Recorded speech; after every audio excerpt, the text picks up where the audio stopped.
started like breath, like a whisper in the middle of the storm. Karen said, "Can I press record?" And Greg said yes. And Ida B. Wells walked into the room,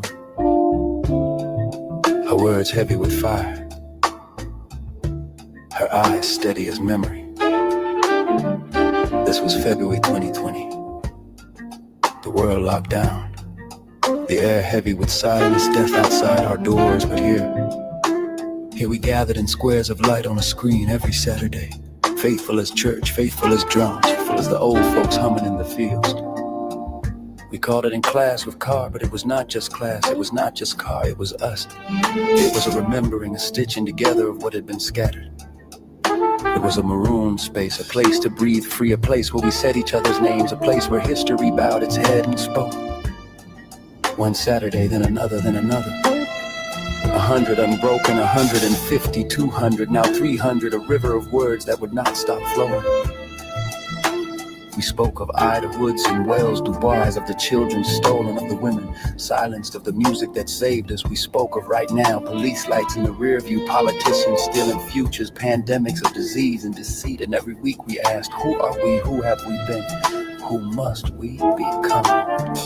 Out of these questions came Knarrative, came Knubia. Out of these questions came schools without walls, a cosmos of learning, a universe of freedom. We built labs for math, labs for our futures, mansions are for media.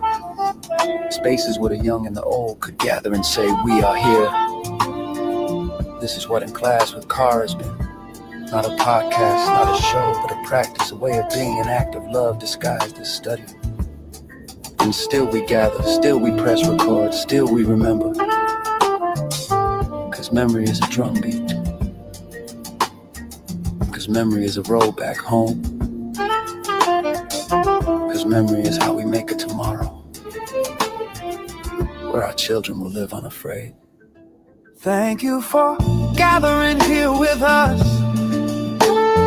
for bringing your light, your breath, your memory. Thank you for speaking each other's names, for holding this space sacred, for choosing community when the world felt broken. Thank you for every Saturday, every question, every heartbeat shared. We are here because you are here. We remember because you remember. And together we make tomorrow possible.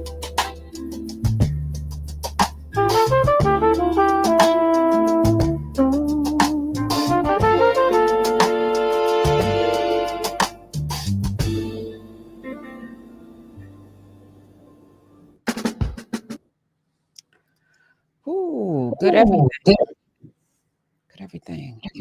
Good everything. That was amazing. Thank you. I hadn't seen it. We all seen it for the first time. That was Ahmad Clay. Ahmad Clay. And I want to start there because Ahmad Clay was in Class with Carr, and he wanted to be a part of this. Created our Twitter page, did all of this without anybody even knowing who he was. And I know we both were like, who is this? What is happening? Because we didn't know. We didn't know what was happening. We were just every Saturday here, like a metronome, every Saturday here. And he was there. And, you know, we both had a conversation about, all right, this person, what are they doing? You know, we were a little skeptical. But then we brought him in, and he has been one of the best gifts and a lesson for me to remember that sometimes, you know, goodness is always there. We just have to let it in, you know? And when he sent me this, I was like, whoa, this is, he created something called inclasswithcarr.com for us. So we started this journey on YouTube nearly 6 years ago, and there was no Knubia. And there was never an inclasswithcarr.com, you know, because we weren't doing a business or a platform of, you know, this was just, this was the gift that is you really shared every week and every day. And so you guys can go to inclasswithcarr.com, whether you're a part of Knubia or not. That piece is downloadable, so you can have it and keep it and play it over and over again, and it plays on a loop. It's free. It's original. Ahmad created it, and it's available. And you're all encouraged to add it to, and even if you're not part of Knubia, add your name to the database. Let us know. And I'd like to see it in both chats. The Knubia chat is up and running, as well as the YouTube chat. Like, how did you first hear about In Class with Carr? What was your first Saturday? What was the lesson? How long have you been here, and what has stood out for you? Let's share that as well. I see somebody's tuning in from Thailand in on YouTube. Welcome, 738. Yeah, Thailand. Okay, I know Switzerland's in the house as well. This South is Carolina is always here though. Our yeah, people that's yeah. coming in. Yeah.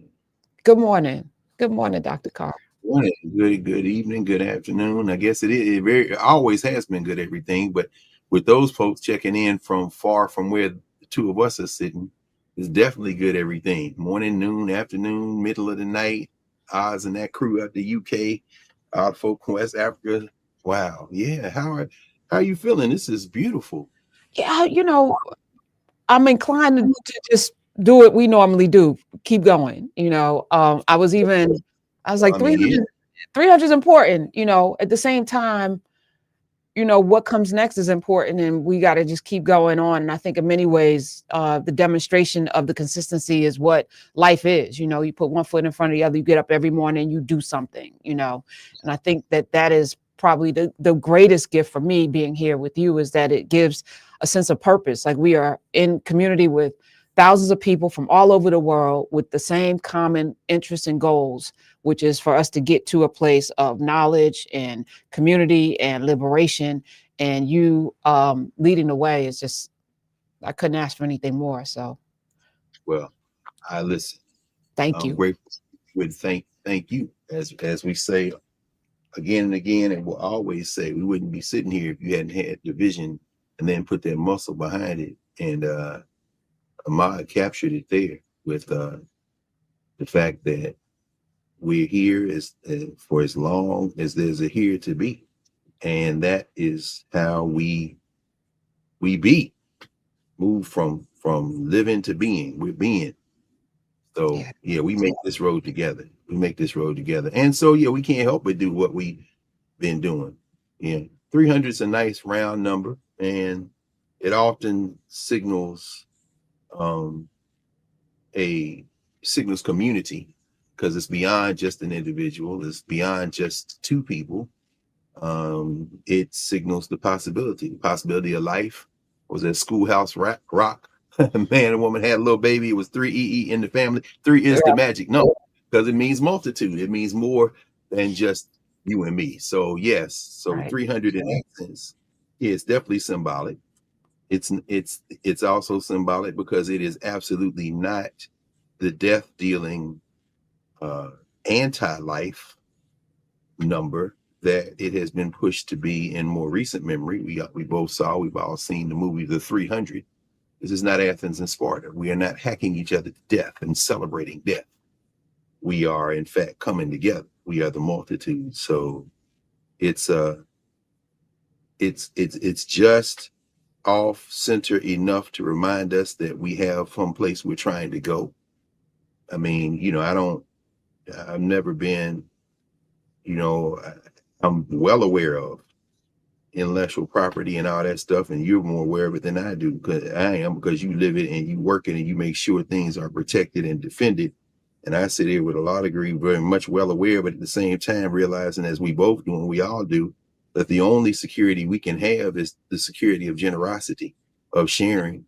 And I think about that in the context of what we've been doing, what we continue to do, what all of us continue to grow and build. And that's our salvation, is each other. So yeah, it's a moment. It's a moment for us to remember and thank you, and we thank everybody. Yeah, I was gonna say, it's not just, none of this could happen. Yes, I press record, and yes, all of these things, but the catalyst is always something outside of ourselves. there was no reason for me to pick up the phone that day and even call you other than my curiosity. No, I just wanted to know more, you know, and I Sure. was like, you know this stuff. I just Well, gotta pick. as do I. We both want Yeah, to know more. We all want yeah, to know more. And we you talking know, in the middle of hell on earth as hell was raining down around us. You yeah. had to calm your mind. I was like, I just want to know more. And I think that should be the, you know, curiosity should be the thing. It may have killed the cat, but it's going to free us, you know? So let's How about go. that? Let's go. Not even sure. I don't know. I know the cat didn't kill. It didn't kill the cats in Kemet. So you Oh, yeah. So which cats were oh, killed? wait, tell And us why about did they? this. No, so I'm just, you know, these things that are in our psyche. Curiosity killed the cat. You know, it's like, Right. so You they don't want Europeans us need to to go be, somewhere and sit down. they don't want us to be, because they know curiosity is the death of the power structure. Because the more you ask why, the more you ask, but why, how, then Right. answers start coming, and then you realize who's really pulling the strings, and you start cutting the strings. All right, Sorry. Yes, right. Curiosity killed you cats, but didn't kill our cats because I see those cats every August. Those cats sitting in the temples, like, yeah, we're not dead. Maybe they yeah, killed them European cats. So that's right. We ask questions. So correct. yeah, you know this sister, huh? I do. And you wanted us to start here. So we're going to start here. This is episode 300, class 300. We're going to start where at the beginning, which is a momentum of memory, which is an honoring of the people that came before and before and before and the before. And so let's start with Dr. Adelaide Sanders. Is it Sanders? Sanders. Sanford. Adelaide Sanford. Well, a week ago last Thursday, November the 27th, made her 100th birthday. And we didn't mention her last week. I'm like, oh man, I forgot to mention Mama Adelaide. But as usual, I'm sure she's teaching. So that is actually her, not from her 100th birthday, but Wow. at that time she was approaching her 99th. She's sitting there on the wharf June, a year ago, June, receiving an award. You can ignore the mayor behind her, even Yeah, I though was she like, had to. can we fast forward past them?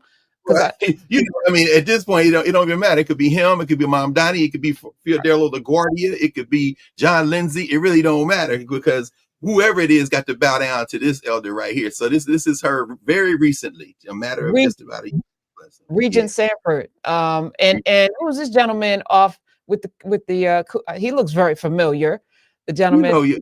You know your elder. That's Herbert Daughtry, of course. Right. And it's funny about African elders, right? Because even as atoms dissolve before our eyes, you know, the elders are 10 toes down, right or wrong. Sometimes they say, well, he's still our son. So it's very poignant to think about it, even in terms of governance. Even as we might say in a social structure rendering, okay, sir, you need to go have several seats. You can go to Caribbean, you can go as you've gone to Tel Aviv and pledge your fealty to killers. But to us, you're still our son, and we're going to slap you around a little bit.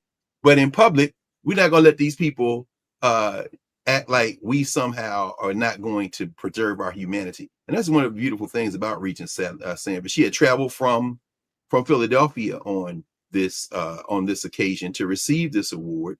And it's important because her daughter just retired last year before last, at Temple.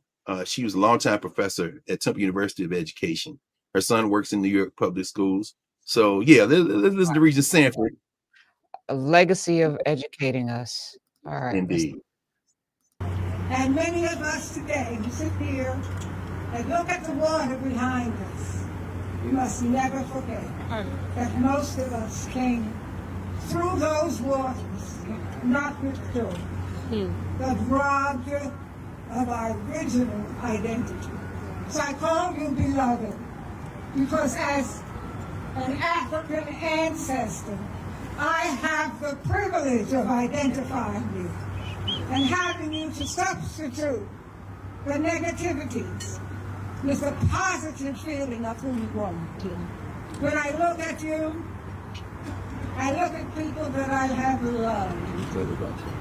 I have loved long and hard. And I look at others of you that I have the capacity to love. I embrace you. I embrace you for who you are and for what you have been. I embrace you for what you have endured. I embrace you for your courage and your worthiness.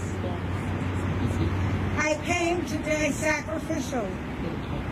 I had planned to come. But then when I heard that the mayor, whose ancestors came across on that boat, and was now mayor of this city that had slave auction blocks at the waterfront. I felt that my knees would not cooperate, but my heart would.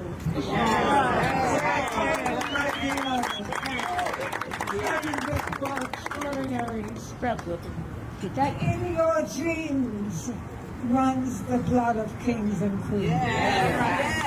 That in the wisdom of their mind you have created so much.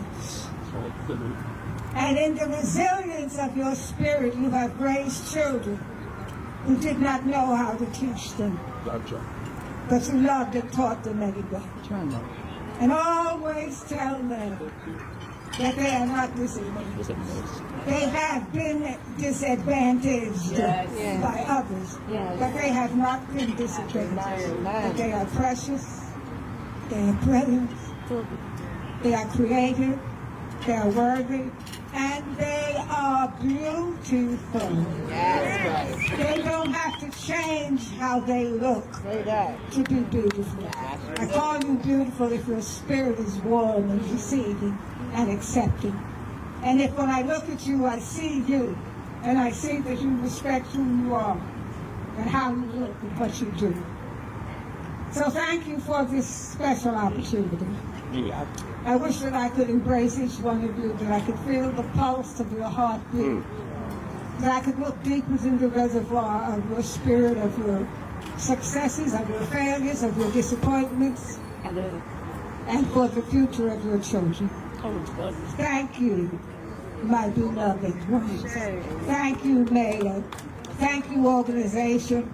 Thank each one of you here within the sound of my voice.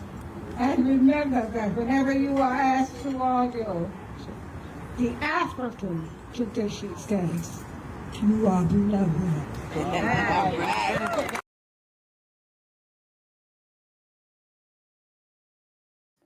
Beautiful. Yeah, she is. And thank you all for reminding us. I saw Lawrence in the Knubia chat. Paperboy Mike mentioned that everybody, this morning, it is test taking time for a lot of teenagers around the country who are taking the Scholastic Aptitude Test, which is, of course, absolutely no measure at all of aptitude for study. A joke of a test, another European trick, but one, unfortunately, like the English language, we have to master. So the SAT is today. So he's wishing everybody good luck. And I would add that, except they made their own luck before they showed up this morning, Mike. But anyway, go ahead. Let me ask you a question. With everything we've done over the last 5+ years, what does higher education look like, and what do the universities serve in terms of, our children going there to do what, to go where? As the workplace, it used to be go get a great degree so you can get a good job at a good company. But these companies have all pretty much pledged fealty to the racism and smallness of this regime that we're under. So the job marketplace, they don't have to hire us no matter how qualified. And in fact, many hundreds of thousands, tens of thousands of qualified people are without a job. 6-figure people are without a job who are highly qualified right now, who are listening to this right now with the multiple degrees, with no way to make a living in a world such as this. So you take an SAT to get into a good school. What is a good school? What is a good school? What is a good school? Well, I mean, we know that we have we've gone a long way toward answering that question here. So when we ask ourselves what higher education is, and I spent some time over the last week going back through, and again, this remarkable compendium is more than a bibliography in a sense, biblio referring, of course, to books, but the text, and going back through it, was very interesting to look at session 150 from January 2023. That's before even there was a Knarrative channel. We were still living in these immediate broadcasts on your channel, and then of course this morning to have debuted an in-class dedicated site for anyone with uplink, with anyone with YouTube, but not YouTube, anyone with digital access to be able to link the next progression. But in 150, session 150, which will be 3 years old next month, the title of our conversation was "This Unbroken Knowledge Has Jailbroken the System." So we talk and have talked week after week, month after month, year after year about this, but the idea is that it is jailbroken. We have jailbroken it. So the question of what education looks like, it looks like this.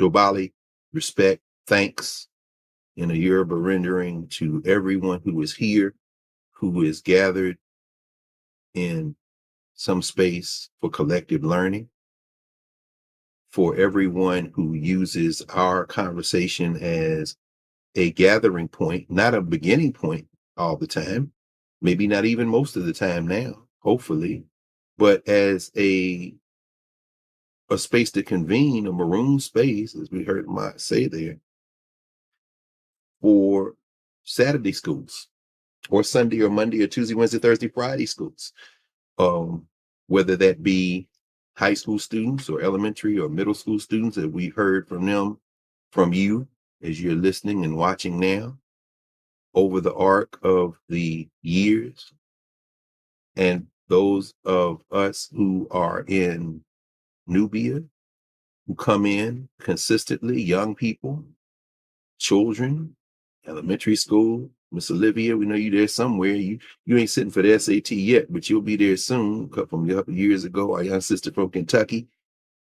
All of the folks over the years, shout out to the Chi-Town folk who have come in. I'm talking to the young people now, who so many of whom are listening and listening live now, and to the college students who have found a way through their elders, through their teachers, to have us join in the learning process, because we speak not only to the intellect, but to the heart. Again, the ancient Egyptian word, Eb. We don't study Egyptian hieroglyphs, as Dr. Beatty has taught us now, week after week, month after month, now year after year in the Meta class in Knubia. We don't study it just to learn the language. We study it because behind the language is the culture, and underneath that culture is us. So rather than talk about, I think, therefore I am, with all due respect to the French philosophers and to the Westerners who insist on separating the spiritual and the material as if they can be separated, and rendering the spiritual as some form of spookism, giving birth to everything from the twisted mind of horror movies to the existential angst of acting as if somehow life ends when this body stops breathing. We set you aside. You are in the social structure, but in our ways of knowing, as Dr. Beatty often reminds us and consistently teaches us, and as we teach ourselves, as we gain these skills, to be in conversation with our ancestors, as Baba Jedi Shimshu Jehudi, the one who speaks, is a companion, is a follower of Jehudi, European name, of course, coming down through his bloodline, Jacob Hudson Carruthers.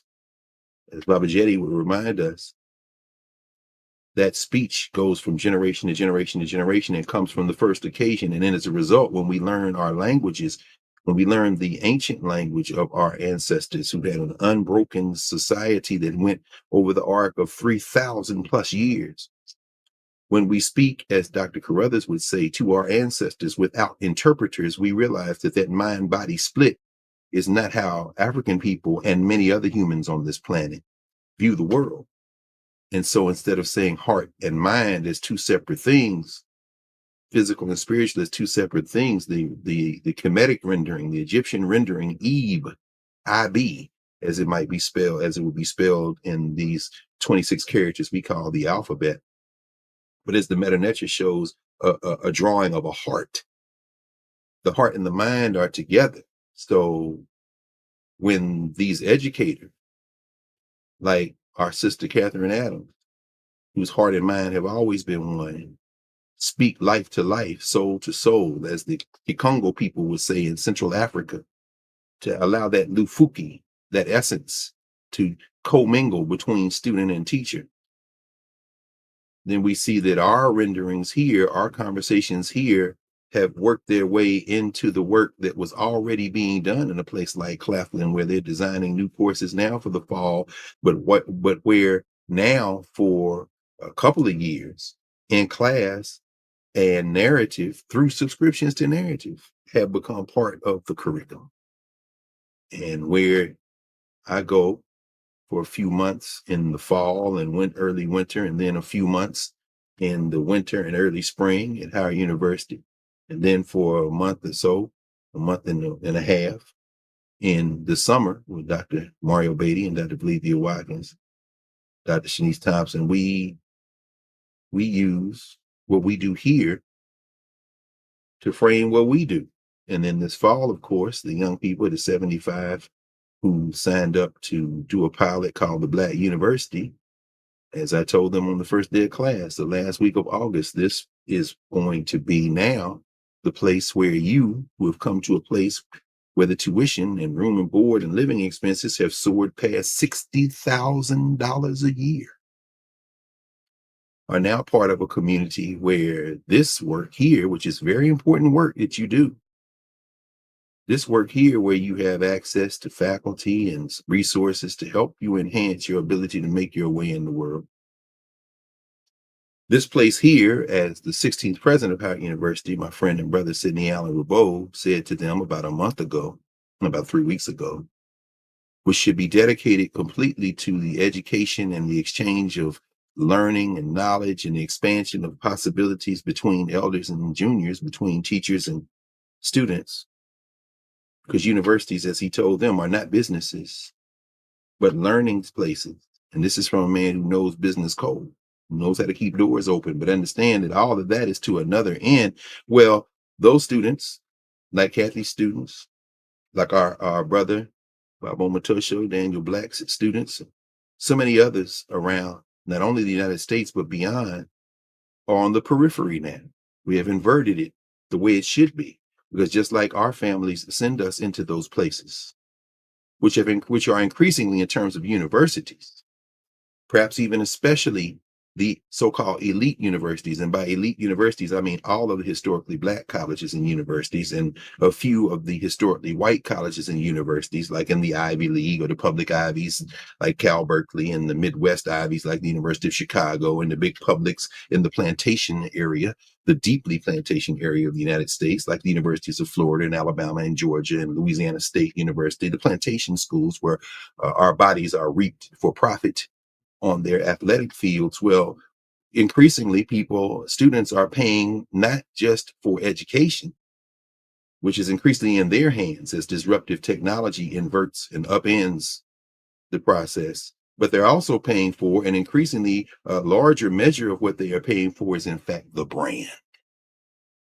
You are paying 50 to 60, soon 70 and more $1,000 a year at Morehouse and Spelman and Howard and Fisk, Tuskegee, and you're paying for the brand. You're paying for the network and the brand, because in terms of the learning, as everyone who teaches here has discovered over the last couple of years and now is discovering with increasing angst, if we don't understand where we're going with this and what the objectives are, the students can teach themselves, or certainly approximate teaching and learning in terms of the old forms of assessment. Those of you who are grading papers as I am right now and encountering the fact that artificial intelligence, ChatGPT, and all the other culprits are generating text faster than you can read, leading some of our colleagues to say, if you're going to give me a paper written by ChatGPT, I'm going to grade your paper with ChatGPT, which I just kind of chuckle and laugh about, because we may have lost the plot, many of the teachers, understanding that the objective used to be to teach writing.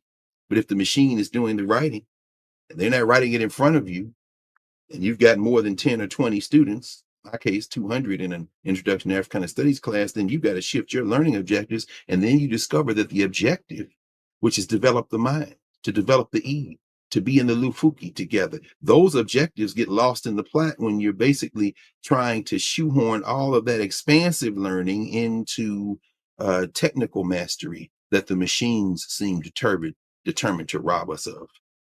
And in those processes, particularly when there's that much money at stake, and even when there's not that much money at stake, but when there is so much pressure on these young people who are not to blame for any of this, who have found themselves born into a social structure that is so disruptive, in fact, that they're simply trying to make it from day to day. In that process, then what is revealed is that the heart, the mind, the Eve, our ability, our humanity is at stake. But that, ironically, is the thing that those social structure processes care the least about, and we should care the most about. So when we ask ourselves, what is the vision of, purpose of higher education? What is the purpose and vision of education generally in this social structure?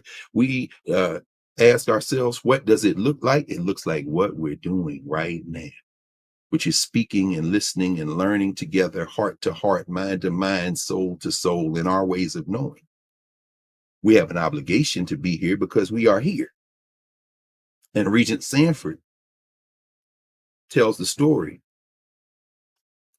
over and over again through her mouth, and then through her book, which we've mentioned before. This was published by our good brother Hakeem Abuti, Third World Press. This book came out 3 years ago. It's called From Enslavement to Belovedness for the Dignity of My People. Regent Adelaide Sanford, Dr. Adelaide L. Sanford. And of course, as she tells the story in this little book, it's not a very long book. A very long life in a very short book, 68 pages. And as she tells the story, Regent Sanford talks about her grandmother. I'm going to pause here, not pause. I want to let that echo for a moment. Her grandmother, going to ring the bell for her and for all the recent ancestors. And thank you, all of his SNCC, Student Nonviolent Coordinating Committee comrades, and all the members of the Muslim community who confirmed, of course, our brother, Jamil Abdullah Alameen, the Imam, Hubert Rap Brown. His body was given to the earth in Miami, Florida, a couple of weeks ago, not even 2 weeks now. But in that process, what Dr. Sanford talks about is her grandmother, who she knew until she was just about 13 years old, 12 years old.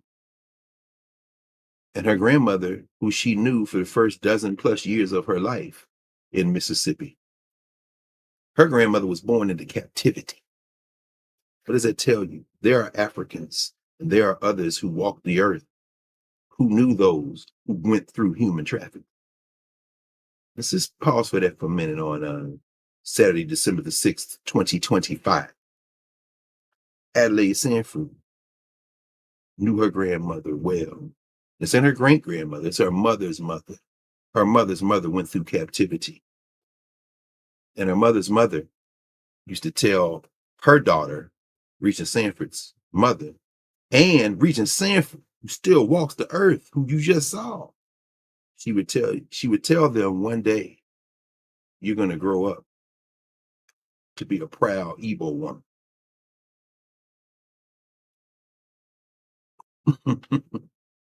A proud Igbo woman. It's chapter 3. You see that there? You see that right there? My grandmother's name, Regent Sanford writes, was Luvinia, and we call her Grandma Vinnie. She was sold with her mother to a family that had a single child, a daughter of the same age as grandma. This was not unusual during chattel slavery, when geographical isolation made it difficult for the plantation owners' children to have social relationships with white children similar in age. The pattern on the plantation was that enslaved people were separated by language groups to minimize communication and bonding. In the household where my grandmother lived and worked with her mother, communication between the chattel slaves was discouraged, penalized, and punished. Any external evidence of the development of affection and bonding was severely punished by immediate separation and removal. Surreptitiously, therefore, the African women engaged in behaviors with the African children that were prescribed by enslavement, but at the same time nurturing in this way. This is governance in our Africana Studies framework, which everyone here who has been here a long time knows as easily as breathing. That framework, that Africana Studies framework, which when I get in the mood or decide to keep some silly bean counter off of my back. I'll write up and send to a journal and publish. Because they like that kind of thing. You know, in the academy, they call it pedagogy.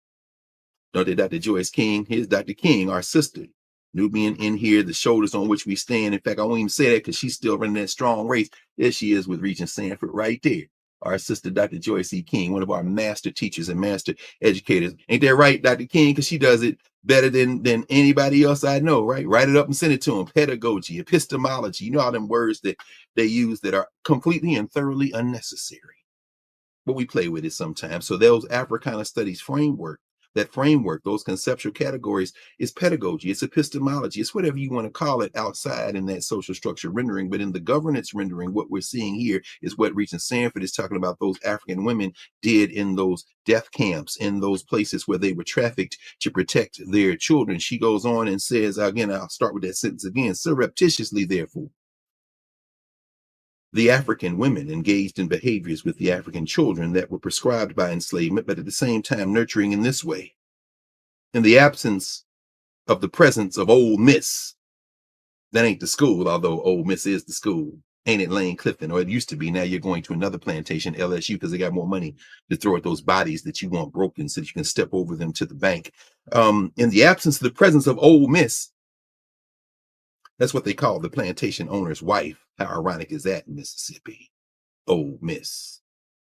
The African children would cluster around the skirts and the aprons and hover near the African women. The women would in turn cuddle the children, touching them with affection and whisper words, sometimes meaningless, but full of warmth and validation. Governance. Ways of knowing. Now let's go back to the social structure for the next sentence. She writes, the nuanced exchange was inextricable, but clearly understood if Old Miss appeared, as she often would. Social structure. Who are we to other people? The child was pushed away by the African women. Get away from me. You under my feet. I ain't got time for you, she would yell. Child would then scurry away, often without understanding the nature of the scene in which they were apart. There was always pain when time and circumstance did not give the African women an opportunity to explain the reason for this confusing exchange. She writes, my grandmother said that whenever her mother would find a secret private moment in space and time, she would clutch her to her bosom and whisper these words. This is Regent Sanford's great-grandmother, her grandmother's mother, who would whisper to her grandmother the following words, quote, always remember, I am an Igbo woman, and you will be an Igbo woman. Always. Never forget these words, end quote. The momentum of memory. Regent Sanford goes on to write, she says, my grandmother had no idea what these words meant, but she knew that they were precious beyond expression. And in all of her experiences of travail, of uncertainty, these words carried and sustained her. When freedom came and my grandmother married, it was an arranged marriage with a widower. He was the son of the plantation owner and his enslaved mother. It was his mother's, quote, husband, end quote, the African man to whom his mother had given her commitment, for no marriage was allowed enslaved Africans, who culturally fathered him, taught him maleness, skilled him in carpentry, and gave him the responsibility to be a protector. So even though she had been sexually trafficked, human and sexually trafficked, a man of African descent stepped in right there and said, I'm not the biological father, but I am the father of this child. Ways of knowing. I grew up without a father. Were there no men around? Well, there was a man. Okay, then that's your father. Stop playing the games of these Europeans. Stop buying into their Oedipal, deranged, degraded, off-kilter work where you sleep with your mother and kill your father. Stay away from those ways of knowing. Know them in a social structure rendering. Some of y'all going to have to write some of that down on that scholastic aptitude test today, aren't you? So there's nothing wrong in knowing it. In fact, you should have a broad sympathy for it, as W.E.B. Du Bois would say. But never allow that to be the center of your life, because you may grow up with both parents in the home and become a megalomaniac. Isn't that right, Donald John Trump? She continues. In fact, I'm going to read that sentence again. Regent Sanford says, it was his mother's husband The African man to whom his mother had given her commitment for no marriage was allowed among enslaved Africans, who culturally fathered him, taught him maleness, skilled him in carpentry, and gave him the responsibility to be a protector. After the arranged marriage between my grandmother and my grandfather, Peyton Williams, 8 children were born. My grandmother told each of her children, including Regent Sanford's mother, she was an Igbo woman. She still didn't know, nor did her children understand what it meant to be an Igbo woman. However, because of the potent pregnant context in which these words were repetitively uttered, what does it mean? What does education look like? I'm reading it from the words of Adelaide Sanford. She says she valued them. Inexplicably, her children, of whom my mother was one, told each of us she was an Igbo woman and that her daughters were Igbo women. It was my generation, Regent Sanford writes, who had the magnificent opportunity to place our identity with the Igbo people of Nigeria. What does education look like?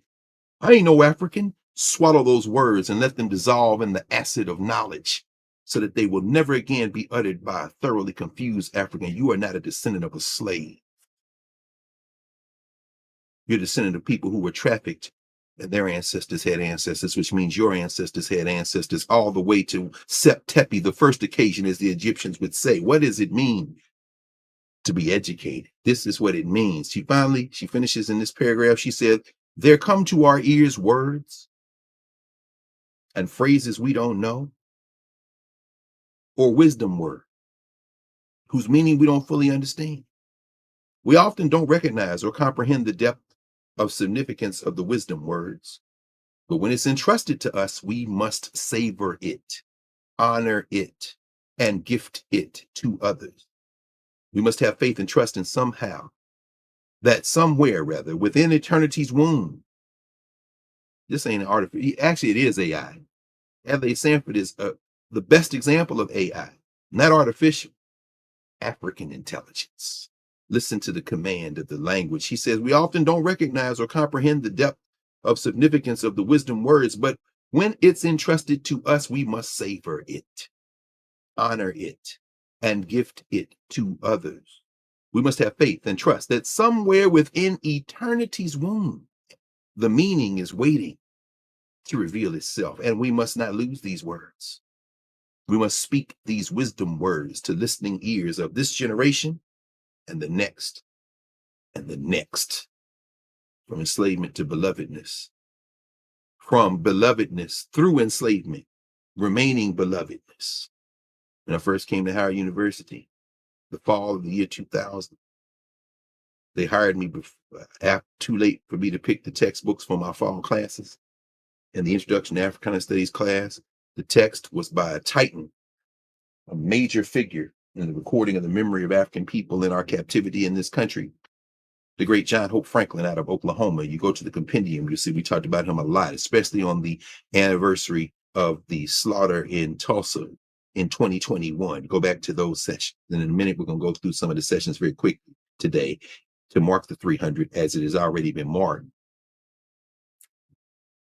I met John Hope Franklin a few times. I did not know him well, but I got a chance to touch him hand to hand, breast to breast, thank him for his work and remind him of all of the work that he has touched people with, that he will continue to touch people with forever. And I would never, ever use the book From Slavery to Freedom in an Africana Studies course, except as a demonstration of how we must reframe our journey. Because we did not come from slavery to freedom. We came from freedom. Our ancestors had ancestors. We are here before the Mayflower. There's another brother who I did not know well, but I did know, Jerome Bennett Jr. reminds us. As a brother I knew very well, John Henry Clark, a comrade of Regent Adelaide Sanford, and in the Mbongis in both YouTube and Knubia, I placed a call to help support the John Henry Clark House in Harlem, the house where the National Board of Education for People of African Ancestry, MBEPA, has its base, its foundation, a house which the developers would love no more than to occupy and redo and have some private person sit in there and look through their nose at the rest of us. But it is still in African hands, but it needs funds now. I put the information there because Regent Sanford started the National Board of Education for people of African ancestry with many others. So James McIntosh, all the folk who do that work there, know that we stand with you, and we got to give you our material support as well. But I bring it up in this rendering because John Clark, who I knew very well, would not start his history, would say we can't start our history with slavery. As John Henry Clark would say, if you start your history with slavery, everything since then looks like progress. It is not progress. We have endured, and we have always been beloved to each other, as Regent Sanford reminds us over and over again. And Hope Franklin knew that. He knew that absolutely. But in 1947, when Alfred A. Knopf and him said, we need a textbook. Why? Because we want a textbook to put in the hands of these Black people in these segregated schools. Why? Because the textbook they're using right now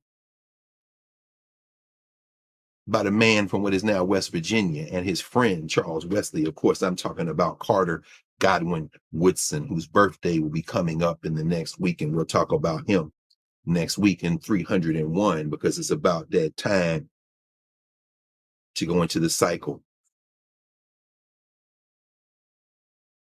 It was Carter Woodson and Charles Harris Wesley, Carter Godwin Woodson and Charles Harris Wesley, who wrote a book that I'm looking at right there called The Negro in Our History. If you go back to our in-class compendium and go through and look at the episodes, you'll see we talked a lot about the Negro in our history. That was one of the books, in fact, the anchor book that was taught in the Black schools. The schools that were segregated by law in the social structure rendering, but in the governance formation rendering, in who we are to each other, the schools that put the floor under us, the intellectual floor, the floor with master teachers, many of whom had gone to the historically Black colleges in the southern states behind the cotton curtain and the tobacco curtain and all of the plantation labor curtains. Those Africans who had gone to Talladega and Fisk and Tennessee A&I and Grambling, those Africans who had gone to Southern and Florida agricultural and mechanical and North Carolina agricultural and technical, those Africans who had gone to Stillman and Bennett, those Africans who had gone to Lane College, those Africans who had gone to Lemoyne Owen, those Africans who had gone to Alcorn and Prairie View. And then, not satisfied with 1 degree, went on, not in the South, to the plantation schools where they were denied, but to the schools like Ohio State and Michigan and New York University and Columbia and Berkeley and the University of Pittsburgh to acquire advanced degrees, master's degrees, and PhDs to return south to be your 3rd grade teacher, your kindergarten teacher, your high school teacher, superior in training and character to the racists who filled the faculty of the segregated schools, the white school. Those Africans who, after the Brown versus Board of Education decision and the reaction to the Brown decision, not the decision itself, but the reaction by the white nationalists, were driven out of the teaching force to the tune of over 100,000 in the decades after Brown, as my friend and colleague and comrade Leslie Fenwick reminds us in her book, Jim Crow's Pink Slip. Well, those were the Africans who used Carter G. Woodson's book, The Negro in Our History. That was the name of that book. Not From Slavery to Freedom, but The Negro in Our History, because what Woodson reminded folks of every February as they celebrated what they had learned year round in those segregated schools, what Woodson reminded them of was that the story of Africans, the story of Negroes, the story of Black people in the history of the world isn't Negro history. It is the story of the Negro in history. And they want you to include us. As we read line by line, page by page, chapter by chapter in Knubia, when we read the miseducation of the Negro, that when we include ourselves in the long narrative of the human journey, we need, as Woodson would say, no special pleading. We speak for ourselves and teach the world as we have always taught the world. So when John Franklin wrote From Slavery to Freedom. At the time, working at two HBCUs, initially St. Augustine and North Carolina Central College, now North Carolina Central University, go Eagles.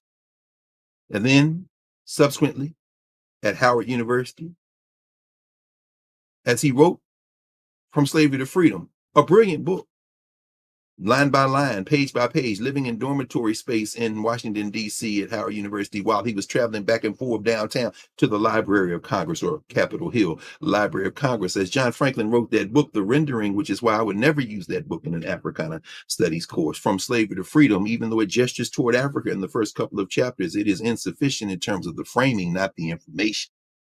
But narrative is important, bringing it to the reason I brought up in the first place. When I came to Howard in the fall of 2000, the year 2000, it was too late to order another book.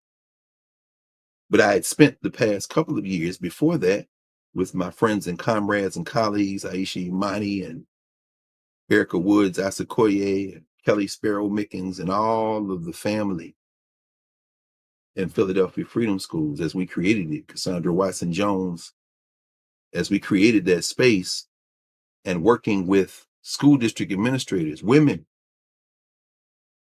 Think about my sister Kay Lovelace, Dr. Kay Lovelace, who was the director of associate superintendent for curriculum at the time in Philadelphia, having come from Detroit, and all you Africans from Detroit. Y'all remember Kay Lovelace because you pushed her and she joined you as you fought the Black Studies curriculum wars of the 1980s and 90s. You remember those wars, Kwame Kilpatrick. You remember those wars, don't you? Baba Banachi.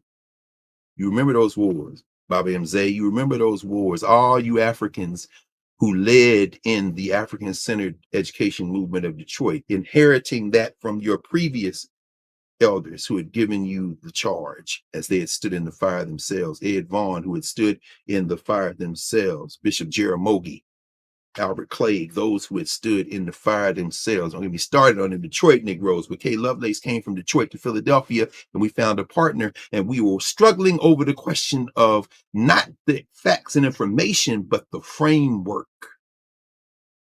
And so I was well steeped and well stewed in that work. I came to Howard. And in that work, still fresh, because I lived in Philadelphia for the first decade that I worked at Howard. I would take the train from the city where they made up America to the place they made up for America, from Philadelphia to Washington, D.C., thinking about these things, still with those high school students, many of them who are teachers today. Right, Principal Rashida Ford, my girl who was the principal of Booker T. Washington Middle School in Baltimore, who was a high school student at that time, Shanice Thompson, now in the faculty of Howard University. Stephanie Joy Tisdale, Dr. Tisdale, master educator. Asheray Hines at the Center for Black Educator Development. All those high school students, some of them middle school students, like Asheray was. But the whole point is that those young people helped me, and we helped each other to develop what became the conceptual category, so that the whole point was, it doesn't matter what the textbook is. If you force me to do John Hope Franklin From Slavery to Freedom, no problem. I'm going to ask the question, who are Africans to other people? We'll get a good rendering of that in From Slavery to Freedom. And who are Africans to each other? You'll also get a good rendering there, but then there's going to be some dissatisfaction. I don't know enough about who these Africans are to each other. I see the numbers of people who were trafficked. I see the names that they gave them. I see how they resisted. I see all of that, but I want to know who they were to each other in the intimate moments, like Regent Sanford's mother's mother told her, as her mother had told her, so that it took the generation of Adelaide Sanford to fulfill the meaning, the direct meaning of what her mother's mother's mother had said. You are a proud Igbo woman. To her daughter, who said, I'm a proud Igbo woman. I don't even know what that means, but I'm a proud Igbo woman. To her daughter, who said, I'm a proud Igbo woman. I don't know what that means, but I'm a proud Igbo woman. To her daughter, who said, I'm a proud Igbo woman, and I know what that means. Why? Because the technology, the scholarship, the connections, the community, the science has caught up. I ain't no African. No, what you are is ignorant, and we're going to help you week after week. Because there will come a generation that won't be ignorant, because that ignorance isn't your fault. It was pressed on you by a social structure. So when we ask the question of what education looks like, this is what it has always looked like for us. Medu, speech, Yahoo, of old age, meaning what? You train your replacement.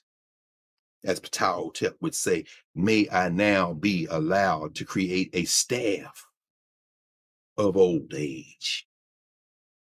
May I now be allowed to create a staff that I can lean on, a staff of strength that will guide us going forward. Medu Yahoo, staff of old age, meaning the training of the next generation. As the great Joe Madison would say, I'm not giving you my torch, but as your torch has been prepared to receive the fire that I received from the previous generation, you are an Igbo woman. That elder gave the fire from her torch to the next generation and pulled her torch back. Why? Because every generation needs that fire. And as you become ancestors, that fire only gets greater, because then you see the larger entity out of which it comes. And the Egyptians would say that is the darkness out of which the light came. But y'all learned that in Sunday school, didn't you? Let there be light. But that light does not extinguish the torches from the previous generation. So you don't pass the torch, you light the next generation's torches, because the common element between the torches is the fire, and the fire is the permanent thing. So if you don't remember, that's okay. Bring your torch here. One day you will understand what that fire is, but I need to give you this fire. I need to give you this fire. So we sit here in this space because week after week, we have the honor of being able to use the science and technology, another of our conceptual categories, which ask the questions, how did or do African people in the moment we are studying develop, use, utilize, adapt whatever science and technology is available at that moment to advance and pursue our interests? Well, now we have this electronic moment to do that. And as we are doing it, we understand that the potent potential of the technology only goes as far as our capacity to tend the fire. The shape of the torch may change. Joe Madison didn't have what we have right now, even as he made transition only several short years ago. Adelaide Sanford's great grandmother didn't have this. John Clark didn't have this. Imagine in class with Clark, week after week. I imagine it every moment I prepare for Saturdays. Every second I'm thinking about how we will enter the conversation. John Clark is in my head because he's in my mind, because he's in my heart, the Ebe. And Zengarata Heru, who I'll be talking about a little bit later today. Today is the second of the 3-day Western region of the Association for the Study of Classical African Civilizations Western Region Conference. It's the 5th through the 7th. Today is the 6th. We're on the West Coast, so y'all can look up at ASCAC Western Region if you want to come to the conference. Wonderful, wonderful opening session last night. The good sister Solange Aspie, brilliant, genius level chematologist and thinker, did the opening discussion after the elders opened the way, and our sister Makeda Kumasi continued in her work as regional president. Beautiful work. So we've come in the ASCAC rendering over the last couple of months. We've come from the East to the Midwest, to the Mid-Atlantic, now to the West, and next month to open up Negro History Month on the 29th, 30th of January, and the 1st of February, the South in Columbia, South Carolina. We're going to have the Southern region. Dr. Reba Kelsey, our regional president, Kathy Adams, and Baba Bernie Gallman, Baba Jerome Boykin, Baba Derek Jackson, and all the folk going to host us in Orangeburg. It's going to be a wonderful time. As Malcolm would say, we're going to have a hot time in the old town. Shout out to Claflin and South Carolina State, go Bulldogs. In fact, I think South Carolina State will be at the Celebration Bowl next week in Atlanta, representing the MEAC. And I think the SWAC championship is today. Gotta be today, right? So we'll see who's going to represent the SWAC. Is it going to be Prairie View, or is it going to be Jackson State, the I love? We will see. And somebody tell me in either one of the Mbongis which ones it has. Yes, No Limit Kemet, my man Kemet, brother Kemet, brother Uhuru, Your library continues to expand. Mine does too. 57 Summers asks, I wanted to give some gift subscriptions. Do you know how I do it? Prof, that's somebody asking in the Knubia chat how to give gift subscriptions. And you know, our brother, one of the pioneers, maybe the pioneer in gifting subscriptions, of course, is our brother Michael Harriet. And the technology enabled him to start something that oh, good. Thank you. Karen said she responded. So thank you, Prof, because I was glancing through here. It's quite something. We didn't have a platform, Knarrative and Knubia, to have 1,005 in it and counting viewing. We didn't have a YouTube side. Remember, and I'll talk about this out of sequence, but I'm just going to mention it now. Remember the first times we went live in the YouTube before there was a Knarrative, before there was a Knubia. And one of the first times, in fact, I think the first time on location was somebody in class, was when y'all stood outside of the birthplace of Malcolm X in Omaha, Nebraska, saying, I'm out here with Malcolm X, brother, and his wife. Here we are, sister and her husband. Here we are in front of Malcolm. Look at this, the expansion. So the science and technology wasn't there for those previous generations, but it's here now. And so the torch may change appearance. It went from, I keep a bag of chalk. I put a bag of chalk in my bag every time I go to a physical classroom, not because I'm going to see a blackboard, because I don't see them anymore, but as a reminder. Because I'm a student of Theophilo Benga, and when he finished after 2 or 3 hours of teaching, his hands looked like he was wearing usher gloves. He had so much white on him from erasing with his hands. Wouldn't even slow down to get the eraser if there was one there. I carry that chalk as a reminder. That was his torch. Mine is a little different, but it's the same torch. So the technology changes. The technology, yeah, I remember it too. Lara says she remember. I remember that. Y'all remember that? That was a beautiful thing. And then we continued. We got serenaded in the 100th session from Kindred to Family Soul. I remember that. Oh, because we had talked in earlier sessions about, of course, Michael Gomez and exchanging our country marks. Talk about the Igbo, the idea that these Africans who had Christianity forced onto them, absorbed it into their ways of knowing. Isn't that right, Reverend Jeremiah Wright? Isn't that right, Reverend Dina Wingard? Absorbed into our essence and our spirit. Isn't that right, Brother Otis Moss III? Isn't that right, dear Brother Freddie Haynes? Glad to see you back on your feet, swinging with both fists, because you never leave your feet spiritually. All having convened in this space. But as we did it, of course, we heard that song in session 100. Go back and look at the 100th session. I was going back and looking, and I realized that session 100, that was February the 2nd, 2022, 3 hours and 54 minutes. We ain't doing that today. We don't do that no more, but that was deep in the heart. You understand? Session 1, How to Be Wells with a G, less than 20 minutes. And I want to say something about that as I transition now into this just very quick kind of rehearsal of some of the watershed moments before we finish today. That first session when Professor Hunter said, can I press record? And all of the sessions are archived on the Knarrative platform from 1 through now.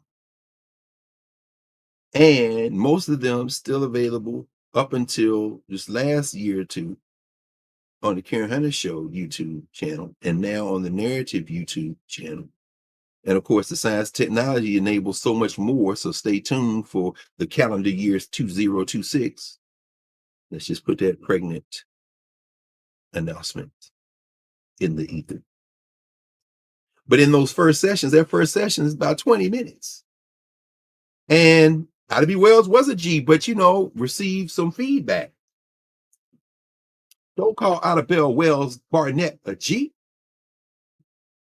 That may be a little over attempting to use the common parlance, the common language now to back map it into history. And I agreed with that, which is why you won't find me calling people feminists, even as I respect and learn from those who still use that rendering. I follow the lead of my sister, Valethia Watkins Beatty, who created a space to where she talks about this a lot, what she calls the Black Feminist Revisionist Project, the attempt to project backward into history terminology, which has always been fraught. And she won't even say womanist. Because again, the adjacent rendering is still connected to something that we were not, a social structure rendering. And I don't have any smoke for anybody who uses womanist or feminist. But in terms of Africana studies, I have something that has been passed to me from mouth to ear, from life to life, from breast to breast. Lufuki, I have something that's passed to me that says we must continue to preserve and search for the grounding language, the grounding culture. Even as we might not understand it in the immediate sense, there will come a day when we do understand you are an Igbo woman. You're an Igbo man. I don't know what that means. You just hold it until you do. And I'm going to help you as we walk this path together. But in that process, calling Ida B. Wells a G, I look back on it now and said, I know what I was trying to convey, and I know everybody knows what I was trying to convey. And that's why we have that generosity, G in terms of generosity, not G in terms of gangster. But the idea that she fought with both fists, it remains at the center of her life, of her soul. And so that rendering is comfortable to a lot of people and uncomfortable to others. And in that process, imagine now, here we are 299 sessions later in the COVID era, which we're not past. Even as Robert Francis Kennedy Jr. is insistent on stripping you of your capacity to have your body defend itself for those who take those vaccines. The social structure is dissolving before my eyes, before your eyes, and I, for one, am very enthusiastic. Because it was always going to have to come to this, and we have never been out of harm's way as long as we've been engaging with this murderous structure. But during that deep period when we were huddled in our places, afraid to go out, terrified, wiping everything down, wiping down the groceries if we ventured forth, masking ourselves before masks were ubiquitous, before you could easily get them, going to empty shelves at corner stores and supermarkets alike when we were hunkered down, that lowest common denominator. So much was out there. And then the good brother D Nice, our sister Ajua Asamoah's brother, couldn't go out and do his gig, so he did club quarantine from his house. Do y'all remember that? It was so long ago, not that long ago, yesterday, 1,000 years ago, it seems sometime, but ultimately time and space become meaningless. Do we remember when we were all here? And the numbers reflect when you go back and look. 40, 50, 60, 70, 80, 90. When Dave Chappelle did his thing 444 at the barn in Ohio, couple 100,000 people locking in class. In that moment, we're looking for lowest common denominators, things that could bring us together. Remember Versus, which starts out innocently and then becomes swallowed in the capitalist enterprise. Remember that notion then of, asking ourselves, how do we break out of the noise? Well, when we had that moment of relative silence, the things that spoke to our Eve, to our hearts, began to emerge. And as they emerged, they brought us together. And in that moment, In Class was born. And people looked not only to these metronome moments of Saturdays as moments for education, for building information, but as moments for community. And we still here, with a reach that far exceeds even those momentary convenience, because that science and technology has been aided and abetted by other venues, whether it be Sirius XM, whether it be connections to, now there was no Knarrative in Knubia, now a permanent platform where that moves together in that kind of creation of a digital state. And then as it spreads beyond, because now the numbers that assemble here are still in the thousands, in the tens of thousands, weekly, and now have been aided and abetted by podcasts, whether it be Apple or Spotify, wherever these words and these sounds continue to echo. But as they continue to echo, as an early Nubian, Philip Bailey would say, sounds never dissipate, they only recreate in another time. As those sounds continue to echo, now they echo through channels of technology that we didn't have. It was only YouTube. So for those who measure impact by numbers, please understand that the numbers that you might use to measure the impact of this class, you can't even count that. And you can't even reach that far. Because in that process, those early days from session 1 to session 50, that marks that first year, that first desperate year. And as we think about that first desperate year, we could go through and you could think about the titles. I want you to think about this for a moment. Let's think about this for a moment. Let me look at this this compendium as it moves through time and space. And as you look at it, think about this. Think about some of the things we talked about. Think about the second session. Why our history is so important. That was only 22 minutes. Then they gave out the Pulitzer Prizes. We got a little longer. That was 35 minutes. Then we talked about Lerone Bennett Jr. in session 4. That was 15 minutes. And Dorothy Porter Wesley, 40 minutes. We went through her whole, the great librarian, the great daughter of Sachet. I'm raising that because you can go back now and look at those things. We talked about voting. This is May 2020. Why we must vote? Because remember, we were in the middle of a battle. A purebred racist, a fear-driven white supremacist whose mind was already starting to melt, the son of a racist, a Klan-adjacent racist, attending racist rallies at places like Madison Square Garden. Now, of course, I'm talking about Fred Trump's son, John Trump, Donald John Trump. We were in the middle of a battle, and people were, as the young people would say, outside. We outside, and we was outside in front of the White House, a place that during that summer, we would find ourselves constantly pushing. Why? We're in the middle of election season. And tripping. We were past that at that time. No, actually, we're in the middle of it. We're in the middle of it because that's what carried us into a different season in terms of social structure. Why we must vote. I'm not arguing with people who say Democrats and Republicans are the same because they've opened their mouth and put their brain on display. And for me, I understand why some of the folk, particularly the more scholarly, the more experienced would say that, because it is a duopoly. But there are nuances when you need some medicine. There's some nuances when you haven't eaten. And I appreciate my college professor friends who continue to berate me for somehow being hypocritical. I'm a college professor. I got health care. Is it the greatest? Is it the worst? It is. It exists. And there are too many millions who don't have it. And the parties are not the same when it comes to battle. Don't be stupid. Unless you are so arrogant as to believe that somehow your ideological rigidity is more important than someone else's daily ability to simply just live in the world. And that day of social revolution and transformation that is coming must be preceded by survival. The Black Panthers, who you wear on your t-shirts, quote in fragments. Seems to me, here's a fragment that you can quote that they elevated above all others. Survival pending revolution. Remember that? If you don't, go back and read the books, perhaps, or talk to some of the living Panthers. Go talk to Paul Coates about this. Go talk to William Paul Coates about survival pending revolution.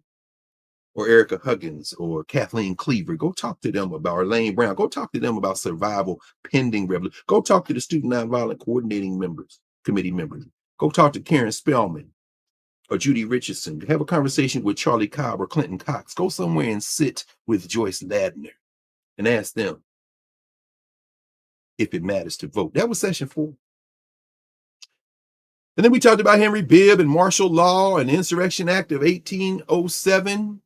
Oh, remember that? Robert Church, Mahalia Jackson, talking about the Dream Martin. Now we getting into the deep summer reparations. What to the slaves of the 4th of July? These things we kept coming back to over and over again. Hamilton. We talked about C.T. Vivian and John Lewis in session 19. And also my brother, who was the first venture that I had in terms of technology, in terms of widespread glimpses of classrooms, and that's the good brother Nick Cannon. Because just before COVID hit, we had started something called Cannon's Class on the campus of Howard University on the 3rd floor of the Department of Afro-American Studies. Sacred space on that campus. A beachhead for Africans at a historically Black college. And so I always got to raise my man Nick.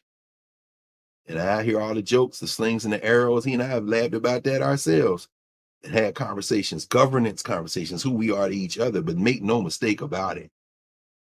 The whole idea that we could reach beyond a campus in terms of my participation starts with that. And the idea that we could reach beyond the campus with the conceptual categories and framework and a very deliberate rending starts with us, Prof, as a result, of course, of our sister Osmo.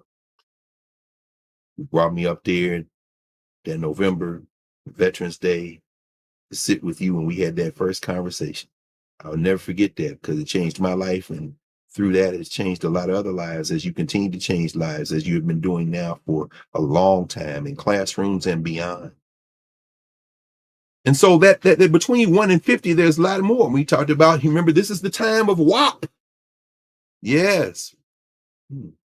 Wet African protocols, or whatever you want to call them, just using another acronym, of course, but this is the Beyonce moment generating then. We talked about Tupac, and then, of course, Ruth Bader Ginsburg made transition in that court, that same court being transformed at this point. Because Ginsburg died, and that feckless old ghoul from Kentucky stole a seat and put on Amy Coney Barrett. This is the period when the tear gas and the smoke is out there. Oh, you see it. It's out there because Donald Trump is in the White House. We were in the streets. And they were determined to steal another seat. There are 2 stolen seats on the Supreme Court. Neil Gorsuch, Justice McConnell Gorsuch, as I call him, stolen from Barack Obama, and Ruth Ginsburg switched out very quickly because the same thing that feckless old ghoul who is near the end of his physical life, as we all near the end of each of our physical lives, Mitch McConnell, says, let's hurry up and get somebody else on this bench, even as I denied that, which I don't know whether he did us a favor or not, quite frankly, when we look back, because I'm not sure what Merrick Garland would have done. It's that fumble. Sorry, Chocolate Wonder. You know, I never miss a moment to remind us that Barack Obama is a very important politician, but he's a very important politician for a range of reasons, some of which make us proud, others of which should give us pause to see the limits and the possibilities of the presidency. But that stolen seat by Coney Barrett, and of course, we saw the MAGA 6 with their feckless consensual manservant, to quote Lauren Victoria Burke, Clarence Thomas, joining the other 5 white nationalists. And Clarence is a white nationalist, driven by fear, of course, driven by all type of deep insecurity. Skin is black, but politics are absolutely white nationalists. And we saw yesterday that they are going to attack birthright citizenship now. They took the case, as we see today's New York Times. The Supreme Court announced on Friday that it would hear a landmark dispute over the constitutionality of President Trump's efforts to end birthright citizenship. Won't go any further. They started with the babies, those same babies that Adelaide Sanford has spent her life teaching. The Supreme Court wants to make sure that we'll see what they say, because I love it though. Let me tell you why I love it, because they are inhabiting the reality that the law is written on paper, but the interpretation of the law, just like a framework for interpreting information, is the thing itself. None of this can't be reversed. All of it can be revisited. That's why Ketanji Onyeka Brown Jackson is writing dissent after dissent after dissent, particularly she and Sonia Sotomayor. But remember, as we talked about, she had passed session 28. Ruth Bader Ginsburg had passed. So what? We got into it. I'm saying this because there are many people here by the thousands and beyond who weren't there when we had those early days when we were in the streets, and this bozo comes across the street with an upside down Bible after tear gas has been let loose. And all of the little vermin that are scurrying around. I'm not using vermin in the way that little Nazi Stephen Miller uses it as a gesture back to Hitler, but vermin in terms of scurrying little animals trying to get out of the way of responsibility, because some people might think, Toady Bill Barr, Mr. Attorney General of the time, that we have forgotten who you were. But guess what? You're completely irrelevant at this moment, but we do keep a tab, baby. Oh, the mouth smiles, but the soul remembers. Oh, we remember. We don't forget. All of you writing your books, John Bolton, didn't save you, did it, Johnny Boy, the room where it happened. Didn't save you, Mr. Secretary of Defense. Didn't save you when Bozo was like, I want to call the army out. No, you can't do that. Now I'm going to write and say, well, I told him you couldn't call the army out. Yeah, but your ass was out there standing in front of that church when he had the upside down Bible. Now, don't try to abscond yourself now. And he swiped you out He swapped you out for the runt rooster, the DEI peacock, little Pete Hegseth, who is going to jail if you have anything like a true representational legal and political system, Mr. Hegseth.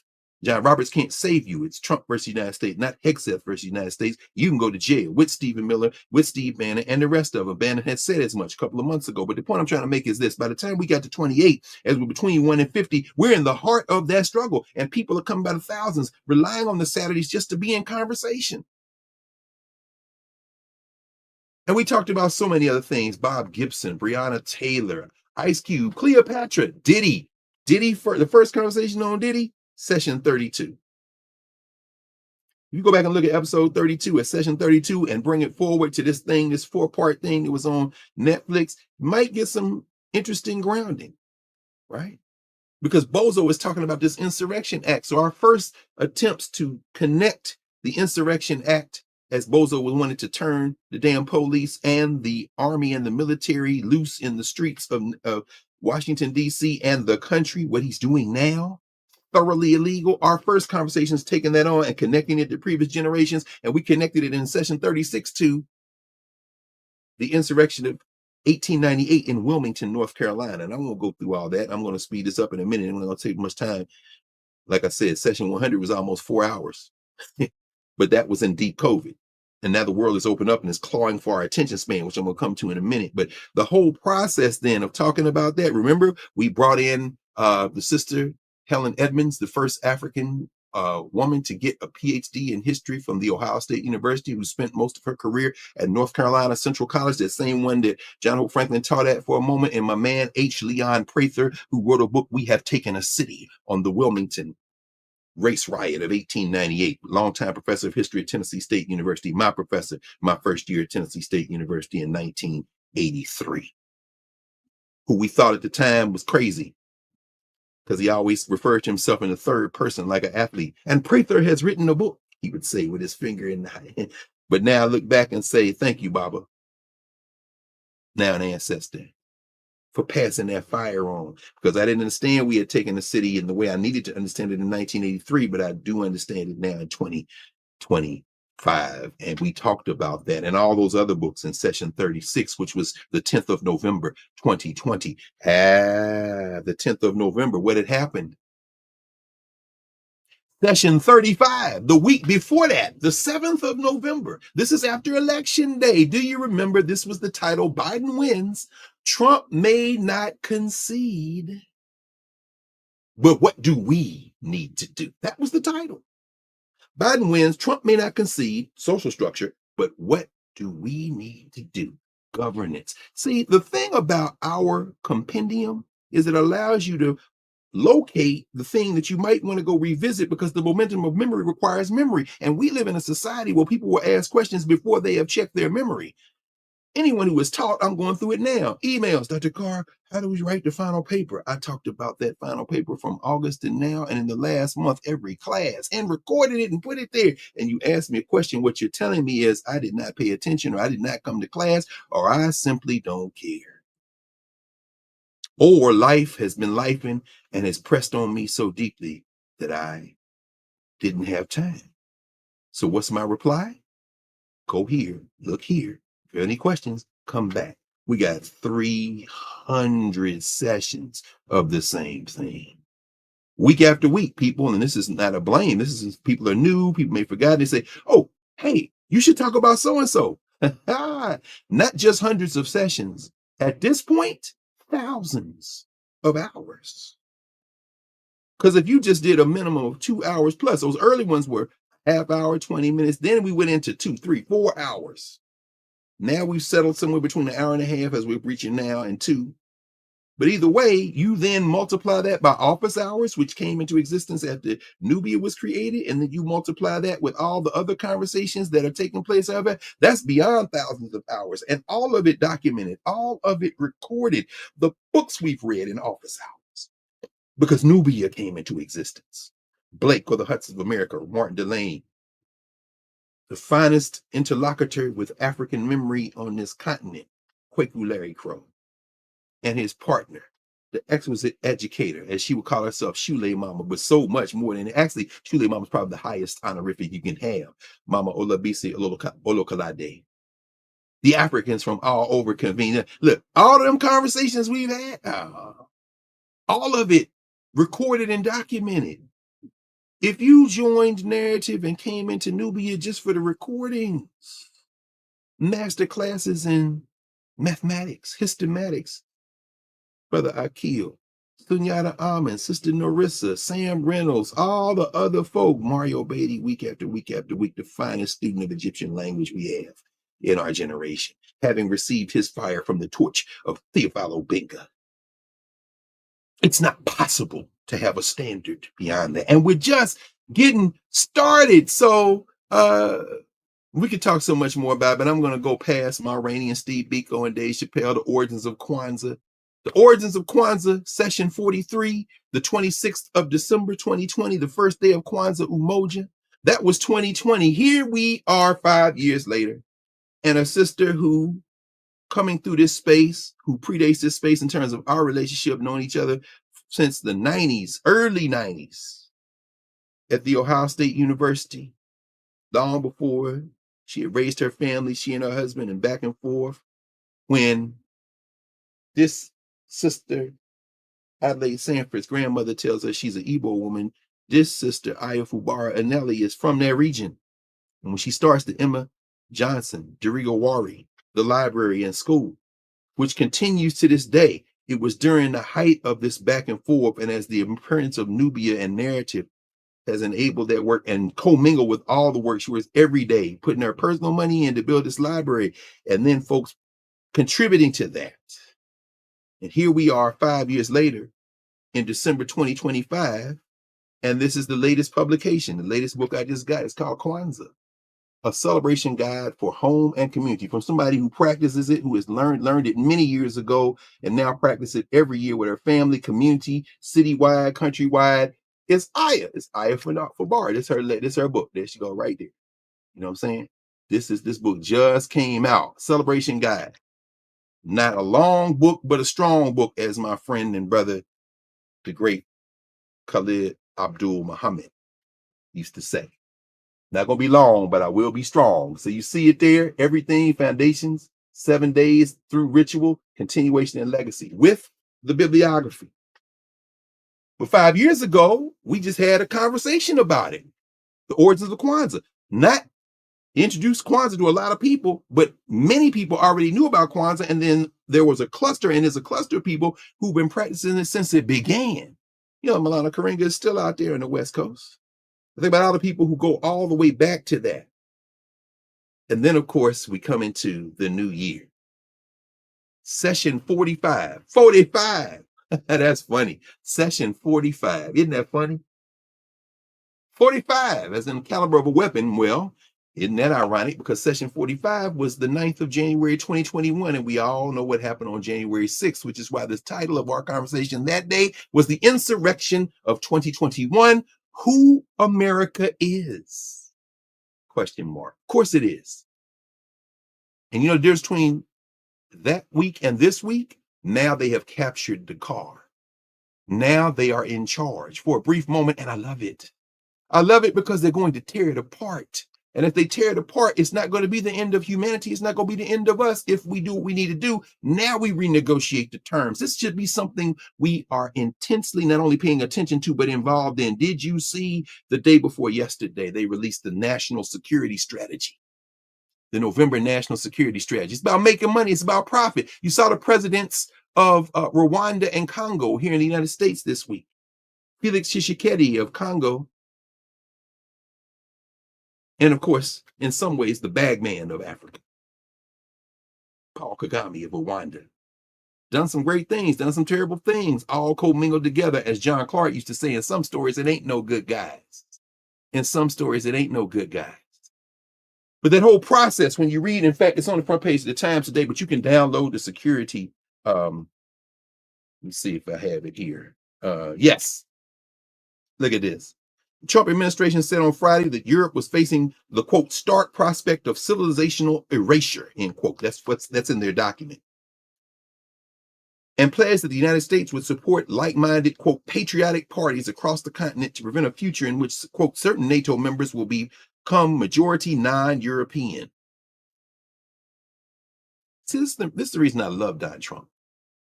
Fear-driven, nearing the end of his physical life, as we all approach that end, as that awful day will surely come. Can't stay awake in meetings. His supplicants, Little Marco and all the rest of them, the Runt Rooster, the DEI Peacock, doggone Christy Nome, Robert Kennedy Jr., all of them, lying before him, Lying, lying through their mouths and through their prostrate praising. But as they do that, we understand that they are a minority of a minority. They are a minority of white people in the world, and increasingly barreling toward a minority demographically in the country called United States of America. In fact, the end of white majority demographically is already here. It's rising, creeping toward the teenage years. If you go to the kids who are in single digits, the 10, 9, 8-year-olds, it's already majority non-white. It's over, Stephen Miller. It's over, Katie. It's over, babe. And in your desperation, you will give death fleets that if we don't stay focused, will have us somehow believing you have more power than you had. But when you have power, you have to use power, as my friend and brother Damon Hewitt from the Lawyers Committee for Civil Rights was saying the other day, in the wake of this Supreme Court decision to allow those bastard maps in Texas to stay in. And I embrace Greg Abbott, the governor of Texas, the racist attorney general Ken Paxton, embrace you all, because this is your death fleet. Your political death fleet, and we will break your political back if we do what we need to do. And in that moment, the Supreme Court thinks that it perhaps has saved you a little bit. If you read the dissent from Sotomayor, Brown Jackson, and Kagan, they're very clear about what the MAGA 6 did by allowing you to use these racist maps. But in that process, you're betting that those Spanish-speaking people are somehow going to vote for you. You're not paying attention as you assault their families. And maybe they will vote for you, maybe they won't, but a lot of that will be up to us. And I'm bringing it all up in the context of this civilizational erasure garbage that was spewed by Bozo and his friends because they just dropped this national security strategy of the United States of America, a document that I would encourage you all to read, just a little over 30 pages. And you see the hatred that is sewed into the pages of that 1,000-page Project 2025 that not enough of us paid attention to, that we talked about explicitly. You see it in these pieces now, but they want to go beyond the United States. They want to go beyond the hemisphere where they're playing games as they get ready to attack Venezuela, maybe as they blow up human beings in the sea, war criminals, as they do all that work, even as they destabilize governments in Honduras. They let the drug dealer go who brought all the cocaine in the United States because he's a member of the party that they're trying to take the election in Honduras from. You see what happened to St. Vincent and the Grenadines. Prime Minister Gonzalez lost his election, Ralph Gonzalez, for the first time in decades. Why? Because they are pushing in this hemisphere, these white nationalists from Washington, D.C., to control the whole hemisphere. It's written in plain language in the document, the national security document. And here they are in London telling these people, white people, rally. You sound exactly like your Lord and Master Adolf Hitler in Mein Kampf. And just like him, your whiteness is illusory, but you are a minority of a minority. And we will break your political backs when we understand that we have the power to do so. And when we have the power, like Louise Lucas and Brother Don Scott, who lead the legislature in Virginia, have said this week and been saying before this, since election night about a month and a half ago in Virginia, when they said, oh, Texas, you want to play? Madam Scott put something on social media the other day. When the Supreme Court said we're going to let these maps stand, Louise Lucas in Virginia, go look her up. She put out on Twitter, oh, Texas, I got something for you. 10-1. Oh, 10-1. 10 Democratic districts, 1 Republican district. Let's dance. And you little hillbilly from Baltimore, the speaker in the legislature in Maryland, who trying to stand in the way of Governor Moore, winter's coming for you too, my little scruffy friend. Y'all want to set off some redistricting? 2 things going to happen. Number 1, you ain't got that many white people. Yeah, you were able to get a little victory in Tennessee after Ben wasn't able to pull it off, but guess what? She a white woman, and her whiteness, I would trust, is the majority, at least the plurality. And you little scuffed up hillbilly that's coming to the federal legislature out of Tennessee with your MAGA mind. You're the minority of a minority. Because I'm going to tell you right now, the people who pick their whiteness over their teeth in their health care, who think they can rub a little whiteness on their chest and that tumor in their chest going to shrink, that somehow not having 10 care and expansion of Medicaid is going to be all right because their whiteness is going to help them. They're either going to die with that whiteness or they're going to discover that their whiteness ain't worth their life. But guess what? That day hasn't come yet, but it will. Meanwhile, what is it to us? What must we do? In our governance formation, we must use our common humanity from the center of our culture, the generosity that propelled us forward. So anyway, I've only gone through the first 50, so I'm not going to go much more. Session 50 was Revolution and Reform. After we talked about the importance of Black History Month, that was February 13, 2021, session 50. And then from 50 to 100, now we're in another space when you go from 50 to 100, because that date, Revolution versus Reform, is about 2.5 hours. Still on the platform, still didn't have the narrative platform developed, but we're doing all that work. And now Knubia is coming into vision. Professor Hunter is cooking, as she would say. Revolution versus Reform. It's February now. We've seen what these people were capable of. One of my favorites, 2 hours and 45 minutes almost, was session 51, the Black Church. This one, Stevie Wonder. We opened with Stevie Wonder, right? When he was telling Oprah Winfrey, why I gotta keep pleading for my humanity? Who the F? What the F is that? Oprah didn't say nothing. What could she say? But Stevie Wonder, like, I'm going to Ghana. I got my citizenship. We talked about the Black Church, Stevie Wonder to Ghana, and the Coca-Cola problem, history of Coca-Cola. But that Black Church, the documentary that Henry Louis Gates put together, and we talked about it on the radio on Friday, James Cleveland's birthday. My favorite gospel artist, this whole thing. And then, of course, the next session, Billie Holiday. Then we talked about Octavius Catto in the following session, and then the history of kings and queens and the Haitian Revolution. Because again, the murder, the assassination of Moise led us into a series of conversations around Haiti. So we talk about Haiti right now as Haiti continues to struggle, as we updated in the moment where this invading force is still there, while there's this whole core group, United States and France and Canada, continues to predate on Haiti. We can tie all that together, the things we've already talked about. We've got an archive, y'all, the Haitian Revolution. And then we talked about from the Suez Canal to Haiti and gun violence. How's it all connected? That was session 56. Now we're in March 2021. And then remember, Prof, we had that conversation on the documentary that came out, our good brother who did the Patrice Lumumba documentary, who did Exterminate All the Brutes. We had that conversation as it came on HBO, Raoul Peck, who did a piece more recently on George Orwell, which is excellent. Yeah, what kind of S is that? Thank you, Mike. You can always count on Dr. Henderson. Yes, sir. What kind of S is that? No question. What kind of ish? Yes, that's right, Mike. Mike Robb. Virginia's talking about going 10 to 1 because Ms. Lucas understands when you have power, as Damon Hume would say the other day, you must use it. If you have the power, you must use it. Greg Abbott and them are desperate. They're white nationalists and their worldview is dying. It's about to die. You don't have enough time left. You don't have the time you had between the Alamo with them racists, Davy Crockett and Jim Bowie and Travis and Sam Houston and all. You don't have the time between the 1840s and now. Going forward, you don't have 160, 170, 180 years. This is going to be over very soon. And we're going to build a new world. As Margaret Walker might say, let a new world come into being for my people. Understand? So, we talk every year, Mother's Day, every year, Malcolm X, every year we talk about Tulsa. We talk about critical race theory. Juneteenth, session 67, the 19th of June. On the day itself, we spent about an hour. Juneteenth is a holiday. Now what? Because thanks to Dr. Asamoah, we went down and I saw that signing of the Juneteenth legislation. And we sat there with Mother Opal Lee, who still walks the earth, the mother of Juneteenth, the newest museum to open in Texas, as we heard yesterday from the sister in San Antonio, the Juneteenth Museum. This is what we do. And this is years before we were all in Galveston last Juneteenth. The momentum continues to build. Lovecraft Country.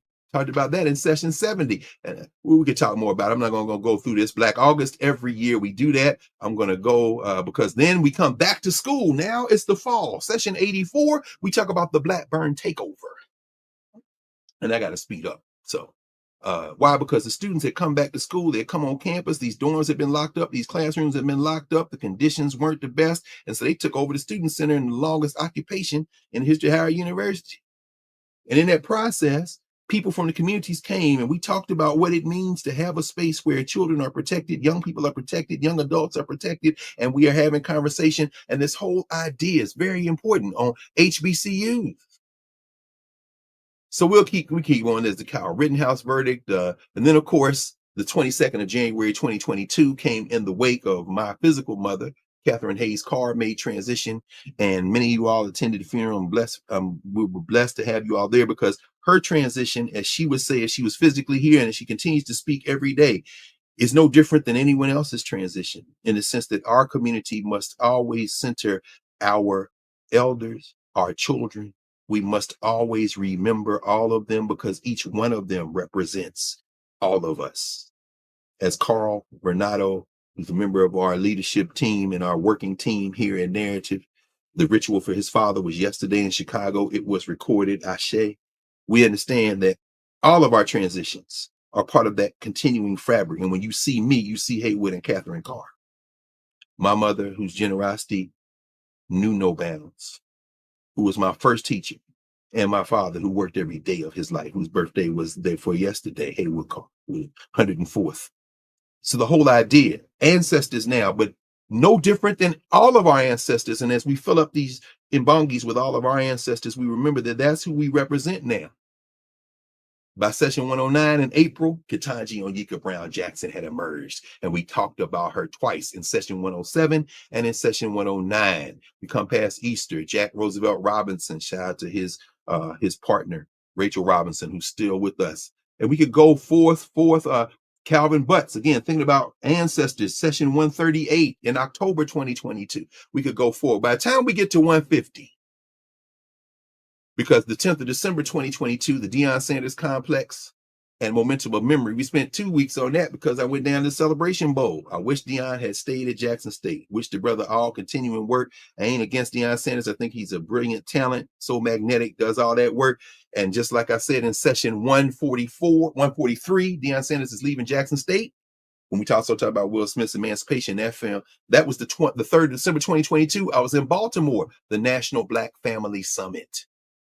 Baba Leonard Dunstan was still with us, and it passed the fire in his torch on to the next generation. Sister Zakia, Dr. Zakia, who is with us.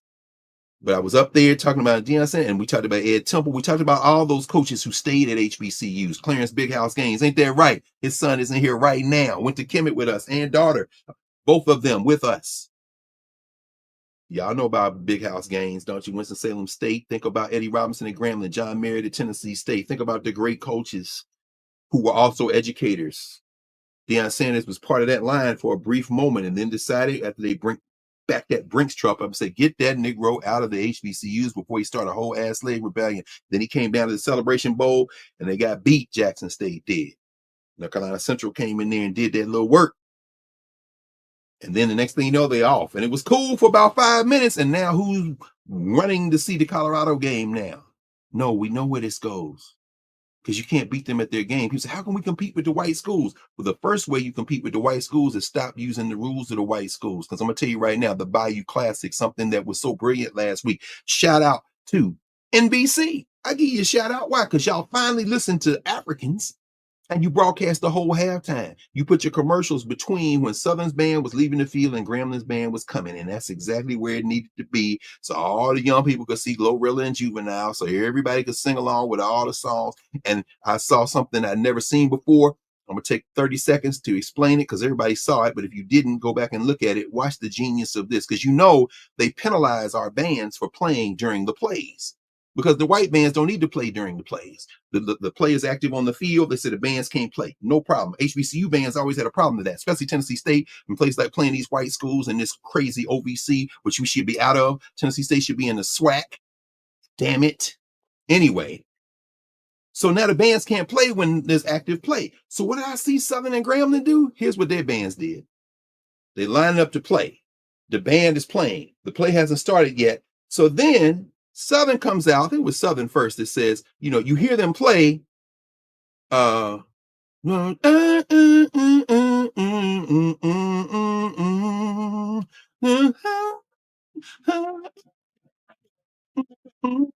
whistle blow. Now they gotta stop. But what has happened? You got thousands of Negroes, and I build up my confidence. Now the play is done. Now the band comes back in. Dun, dun, dun, dun, dun, dun, dun, dun, dun, dun, dun. Then they stop playing before the play, and then when the whistle blows again, what is everybody in the stand doing? Can we talk for a minute? You turn the whole stadium into the band. I'm gonna tell you about Black Genius. Oh, I'm gonna tell you about Black Genius. Now the referee's gonna blow the whistle on the fans. You don't blow the whistle on the fans when they play that game in the University of Michigan where you got 100,000 people screaming, "Hail to the running darkies, hail to those fighting darkies, hail, hail to Michigan." You don't see them singing, so these Negroes done figured it out. During the game, when they playing like that, play a song, everybody know the words to, and when they blow the whistle and the play start, everybody in the damn stadium is part of the band. I love it. Shout out to the human jukebox of Southern University and to that world famous Grambling marching band. I ain't mad at y'all, but you don't play the game. They're buying Negroes now. They're buying players now. Here's $1 million to bust your ass for the University of Texas. I asked this machine, what's today's news, and heard a commercial on there from this kid who ain't proven nothing on the field, Peyton Manning's nephew. I'm like, y'all can't beat them at the money game, but I tell you what, you can't beat you on the family game. Turkey Day, you want to see Alabama A&M play Alabama State? Go to that. You want to see Tuskegee play? You want to see, forget the Iron Bowl. Who cares about Auburn versus Alabama? None of y'all should be coming there, especially in Alabama, and close down their damn newspapers, including the black newspaper and the women's newspaper. No problem. There's Tuskegee. There's Miles College in Alabama. There's Alabama State, Alabama A&M. Stop playing with us. There's Stillman. Remember Stillman, my little friend? Deion Sanders? Ain't that where you got your degree from? Was it Stillman? It's Oakwood. Listen, the game we're playing is us together. Us together. So anyway, section 150, the unbroken knowledge has jailbroken the system, as we mentioned, as I kind of wind this up today, the 21st of January, 2023. By now, we got this other piece. The week after that, Tyree Nichols, we talked about him, of course, Memphis. Then section 152, the 4th of February, the new AP African-American Studies course unveiled. Let me tell you about how do we reframe education? So many of those educators. Shout out to every last one of y'all. Think about Kim Worthy. I think about all my people, whether it be Tulsa, Oklahoma, or Baton Rouge, Louisiana, Miss Nelma in Houston, Texas. All of you Africans who teach the African American Studies Advanced Placement course.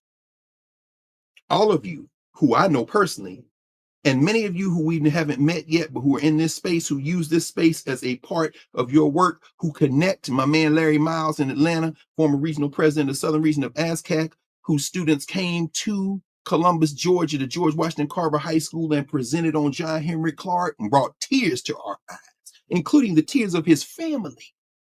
That young lady who coined the term historically Black high school, which I use now.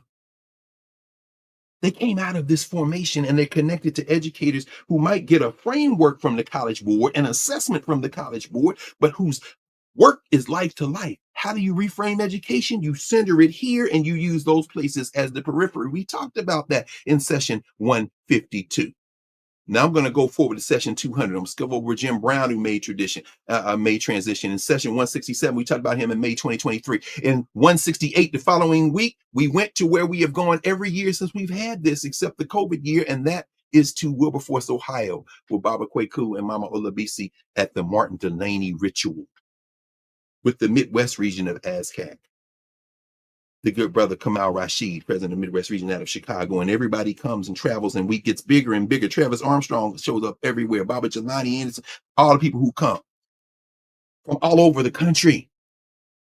and reconvene. Of course, we did that. I'm going to skip over all that. The affirmative action decision. Remember, we did the affirmative action conversation in July. We did it literally from the campus of Morehouse College, sitting in Sale Hall, that same place Martin King would sit in the row and listen to Buck Benny, Benjamin Elijah Mays. So what? Affirmative action is overturned. Not only have we survived, we've gotten stronger. And the strength of our education system isn't the HBCUs, it's the communities that give the young people to the HBCUs that sustain us.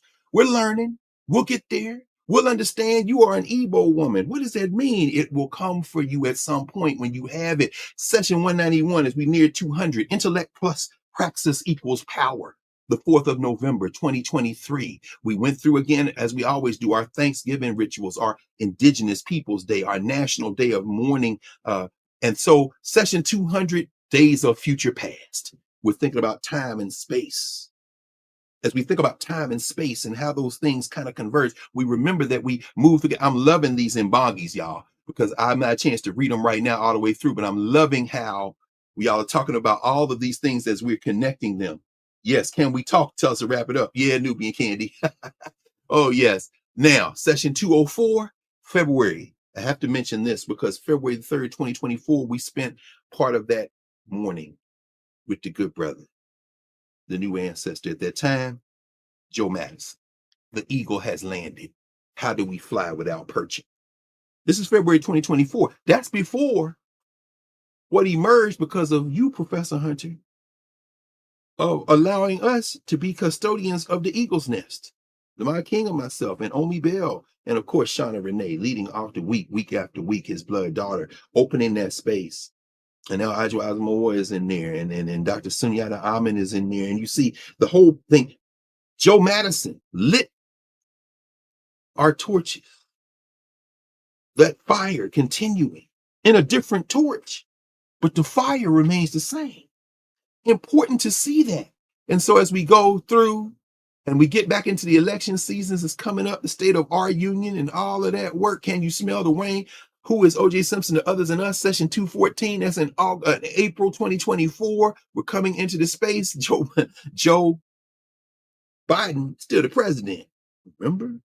And then session 230, as was the previous year, and the previous year in Kemet, live from Kemet in session 230, August the 3rd, 2024. And then another session in Kemet. What is our intent? Session 231. We do that. The science technology enables us to do that. And then we come forward. Session 244, now we do it our way.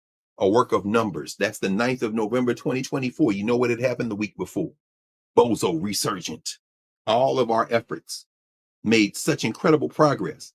I don't look at the losses on the ballot box in November 2024 as the losses for African people. That's the progress. Illusions being stripped, because you see what's emerging now. People fighting back against ICE. States saying we ain't going to do that. Remember, we have talked about this, and I didn't talk about this session, but I'm going to mention it now in passing. The cold civil war. See, you are Igbo woman may not mean nothing to you or your mama or your grandma, but it's going to mean something to you when you have, listen, as we know, as we understand, as we deepen, as we engage in collective study, we will realize that when I say this thing is doomed and it's going to have to fall apart and it's a criminal enterprise, it becomes clearer and clearer every day as the pretenses drop because they're scared now and they're desperate, and they should be. Can you feel your little political spines dissolving? We will grind them into dust because you have never defeated us. If you could have killed us, we'd be dead. Oh, we would have been dead. You would have killed us.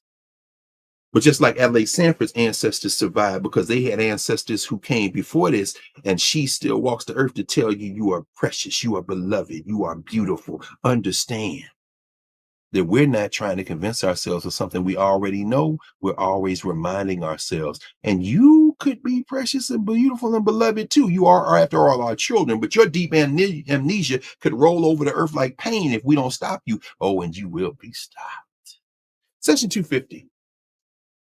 Session 250 was the 21st of December, about a year ago. The more things change. Well, look at that. Because remember now, Schedule F, Project 2025. Remember now, running people out of office, Project 2025. Remember now, they're setting the thing in place in the United States to try to wreak havoc on the whole world, as Dr. King might say.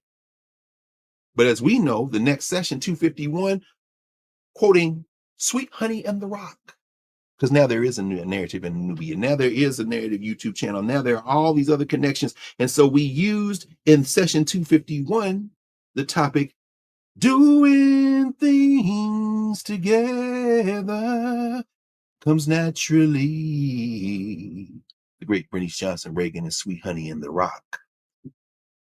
Doing things together comes naturally. This is the work that we must do.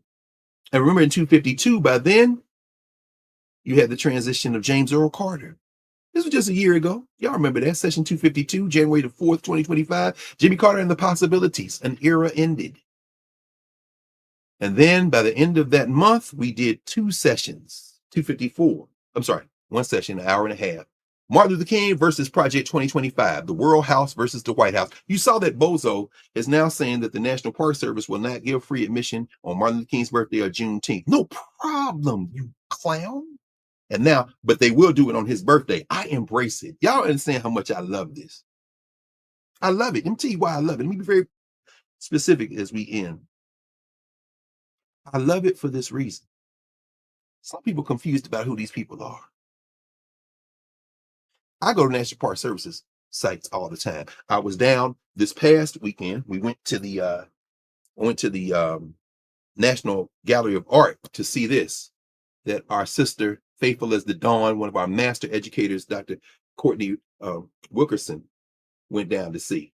Photography in the Black Arts Movement, she and her partner. So Courtney and Aisha went down there. Photography in the Black Arts Movement. This is the exhibit. It's at the National, this is the exhibition catalog. It's at the National Gallery of Art. So if you get a chance to go down there, there are photographers you will know. There are photographers that you might not know. When you come and you see Barclay Hendricks, this picture is at the origin of it. You see a lot. This is from the Black Power era. And you know, some of the pictures you will probably recognize. Bobby Singstack, Robert Singstack, that's his famous Martin Luther King, one of his famous ones. And shout out to everybody who is right now in Montgomery, Alabama for the 70th anniversary of the Montgomery bus boycott. Got a chance to watch some of them online because good brother Roland Martin is streaming it on the Black Star Network. Got a chance to see that. Just very beautiful. But there's so many other pieces in here that I could stop and talk about. But you see the people who are included, many of them who wrote in this piece. Angela Davis is in there, of course, Romy Crawford, Margot Natalie Crawford, whose father, Bob Crawford, has pictures of the Wall of Respect in there. But at any rate, so I go through these, I go to the museums, I go to the Park Service. I'm gonna tell you today I'm not going, and that's your funky ass birthday, bozo, if you make the next one. Because that awful day will surely come for all of us, and the same night awaits us all. But the seasons don't fear the reaper, nor should the sun, the moon, and the rain. We should be like they are. So if your birthday come and you're around to celebrate it, I won't be at any National Park Service, but on Martin Luther King birthday and Juneteenth, if I'm around when I'm going. In fact, I'm going to give a donation, a physical donation. In fact, let's just make more money to put aside for the park rangers, many of whom are of African descent, those who are guardian over the Cargie Woodson House or the Mary McLeod Bethune House. We should make it our business to go on those days. And bozo, I don't give a damn about you, your bloodlines, and everybody who came through them since you left Africa, adapted to that European weather, and came back into Africa with amnesia. Oh, I'm going to reach into your soul and pull out the memory of who your parents are one day. But that's not my primary objective. My primary objective is to remind us of who we are to each other. That is why we are here. So over the last year, the last 50 sessions, whether it be session 256, the Black History Month, where we got into it, and then we continued the whole month of February for 257 and 258, Black History Month 2, Black History Month 3. Everything else will only confuse you in Black History Month 3 because, of course, Neely Fuller had made transition. And as the great Neely Fuller said, channeled through one of his collaborators and junior proteges, the great Francis Cress Welsing. If you don't understand racism, white supremacy, what it is, how it works, everything else you think you understand will only confuse you. We came over the last Black, of course, Roy Ayers made transition, and we talked about in session 261 in March 2025, getting red, black, and green. If you think about it, you know what I mean. Getting red, black, and green in the sunshine, the state of our union. Because Bozo had been ranting, but Roy Ayers had made transition, and so like Frankie Beverly before him.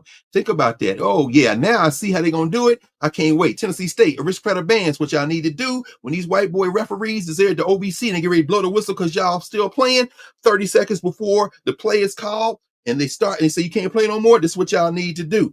Happy And then let everybody else start singing. Yeah. In other words, we got y'all now. What you gonna do? Blow a whistle on the crowd? I want to drive them so crazy they run out on the street butt naked, and we reconstruct this whole funky criminal enterprise in our image. We tried to do it in the 1860s. Y'all wouldn't listen. So it took you another 100 years. We tried to do it in the 1960s. You push back. This time, we're not just going to spank your hand. We're going to end you politically. It's over. Do your best right now. Because all you doing by dropping the pretense is have people recognize that they should not be listening to you. I am so enthusiastic about the moment now. Session 279, July 2025, I respectfully dissent. We went through Ketanji Onyeka Brown Jackson. Read her dissents. High school students. You want to be a lawyer? Start by reading the dissents of Ketanji Onyeka Brown Jackson and get somebody to help you go through them page by page. Get somebody like Angie Porter, whose brilliance in Africana legal studies we've come to over and over again. Get somebody to help you parse through that language. Get somebody like our sister, Laree Daniel Favors, who breaks it down week after week, day after day, on the radio, on the podcast, in her work at Mega Everest. Get Laree to walk y'all through that. And after you finish getting walked through that, go get her comrade in arms, Eljoy Williams, to show you what to do with it. To get out there and use your feet and use your fists and use your ballots and use your organizing capacity. As Kwame Ture would tell us, there's a difference between mobilizing and organizing. Get somebody who knows the difference, but who knows how to do them both. Get an Eljoy. Get an Eljoy in your Laree. And you want to go to law school? You want to be a politician? You want to get an elected office? You want to do public service? Go get them twin sisters right there. Go get Aset and Nebet. Go put that together. You understand? Oh, 2026. See, I'm thinking about those classes that could be offered in Knubia, that Onyx, you know, I'm talking about prayer. Let's end it up. So session 291, a couple of months ago. Can America continue? Should it? Session 292, ancestors' wildest dreams. Is that what we are? Yeah, some of them dreams is nightmares. People been in the streets. Again, people are recognizing. 293, we talked about no kings, new maps. Demolition Derby. The man tore down your house. Bozo done tore down your public housing. And in session 294, we talked about it. Demolition Derby, right into Halloween, the day of the trick. Remember Wole Soyinka? Because what we have seen, and this is where I'll close now, what we have seen is that as we've come through these sessions, as we came up to 299 and 300, 298, again, the Black Male Educator Convening, my good brother, Sharif El Mekki, that's our third time being there in Philadelphia in that, and it just gets larger and larger and more people connected into this work. Power to the pupil. Now, we went from session 1, 20 minutes, then 30 minutes, and 20 minutes, then 40 minutes. Then we went to the deep COVID, 2 hours, 3 hours, 104 hours almost. Then we come back to the 2-hour rhythm or so, hour and a half, 2 hours, come back and forth. The numbers shrink in YouTube, then they expand, then they shrink, then they expand. But then the platforms have expanded. So we don't know how many are everywhere together. All we know is the impact continues to echo. And we see that when we physically convene, what we see as we continue, we've got not just an archive, we got a deepening and reflecting memory storage. We can listen to what has been spoken. We can read what has been spoken. And the imbongis, the so-called chats, think about this, y'all. People talk about writing books, and y'all know I love books, and I always will. This is books. Footnotes in books are very important in terms of sources, but what are the sources here of authority? As we come back to that initial question you asked, Prof, the sources are us.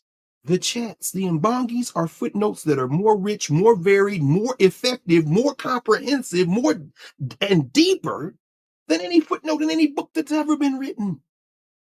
Everything we talk about in here, somebody in the chat talking about my uncle was that, my grandmama was that, my auntie is that, I do this, I'm in that work, I was in this band, I went to this school, here's another historically Black high school to add to the list, here's an HBCU, here I'm in the continent of Africa, I'm from the Caribbean, I'm in Europe, I'm in Latin America, here's how.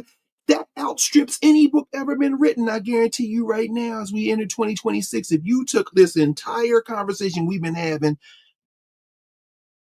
from 2020 to now and said, boom, here's a book, it will fill up all these books right here. And there still wouldn't be a room. Like the Odu Ifa said, I could write until forever. Because this writing isn't one mind collaborating with other few minds to put in a book and say all the mistakes are mine. No, this is all of us together. It's been jailbroken. It's been jailbroken. A sustained, communal, intellectual, spiritual project adapting through social structures ruptures, preserving deep shared knowledge amid political turmoil, technological disruptions, cultural noise. The question we ask ourselves, how has our community intellectual project continued through these shifts in contemporary social structures and these serial noises? You know how it's done it? Because we center our work in the thing that has always anchored us, and that's the community. So what's next? What's next? Well, simple answer. I come from Edward Kennedy Ellington, Duke Ellington. When they would ask him, so what was your favorite composition? And Ellington would just say, oh, the next. so that's the answer. He would never, and the next one. So what's next? We will see. But we know that it's anchored by what we continue to study. And as we encounter, I'd imagine at this point, though, Prof, in this next week, we're going to see some real hope. Maybe it may take a couple of weeks, but what Louise Lucas is talking about in Virginia, now the Supreme Court has made that ruling here in the United States that they're going to allow Texas to be racist and may allow them to do it with their ultimate decision. And now that they took this birthright citizenship case, I think probably what we're going to see is more pushback this week. They're getting more desperate. These killings in the Caribbean Sea and in the Pacific have even the Republicans shook.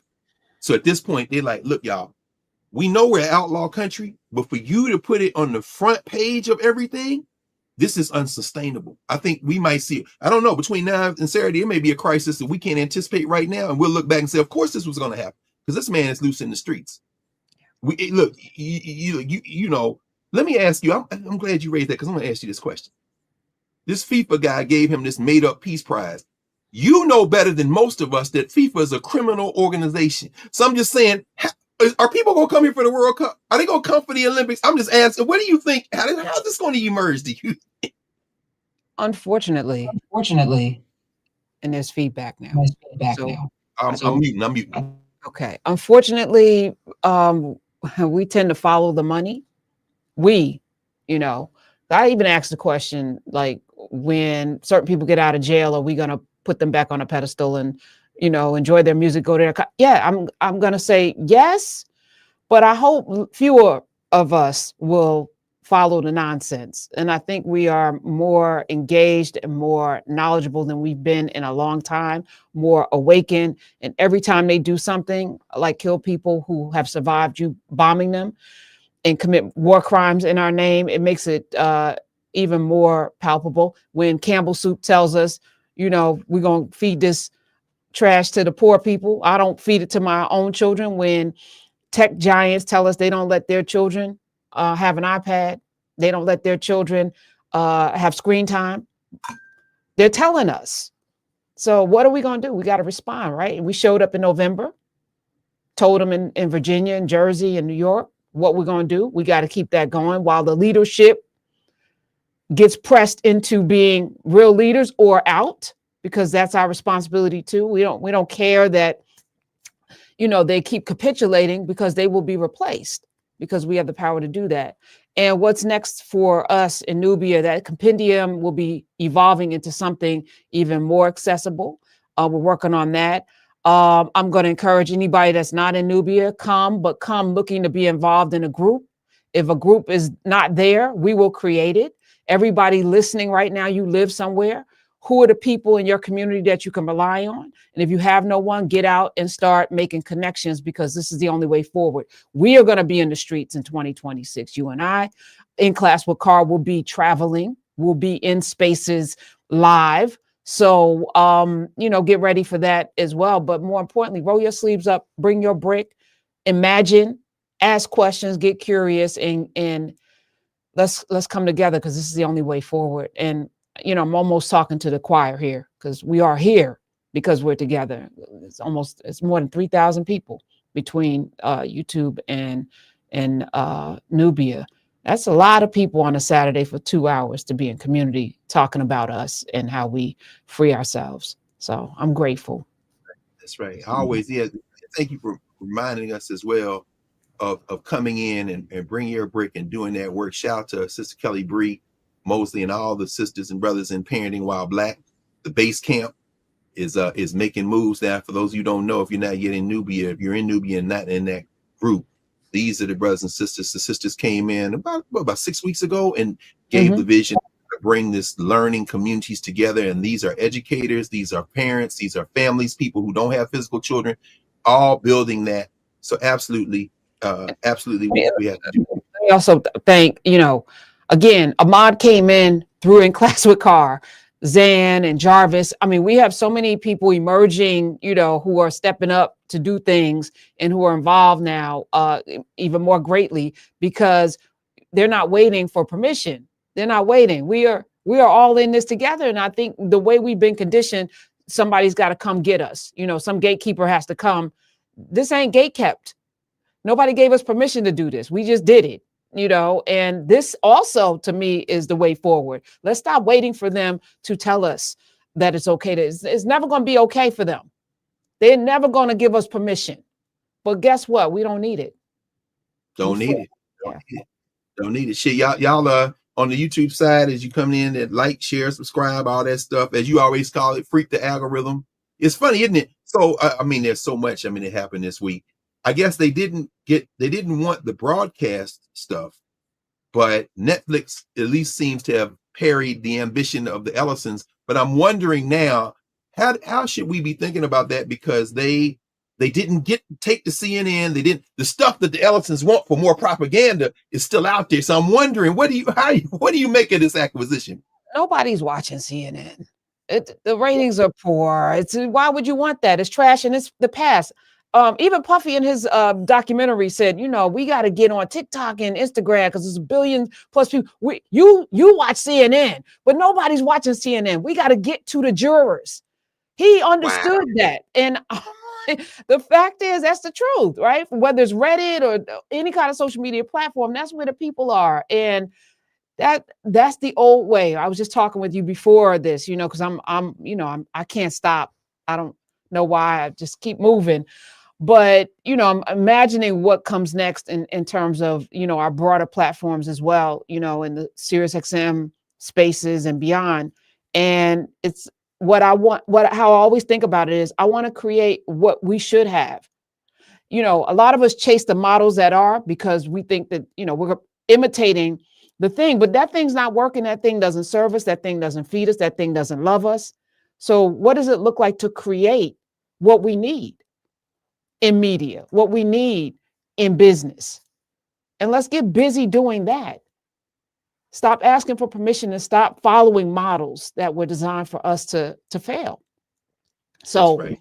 This is a model. This is media. We're in media right now. And it's not, we can do it the way anybody else did it. And it is working.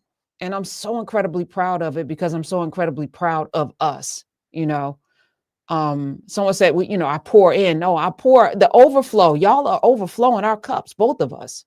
No question. Beyond, no question. So thank you. Thank everyone who's here. Thank you. Love you. Y'all enjoy the week. See y'all tomorrow in Knubia and Monday night in office hours in Knubia, and we keep it rolling. Yeah. Love you. Love you too. I'm gonna end it with this. Oh, wonderful. Yes, I'm gonna watch this again.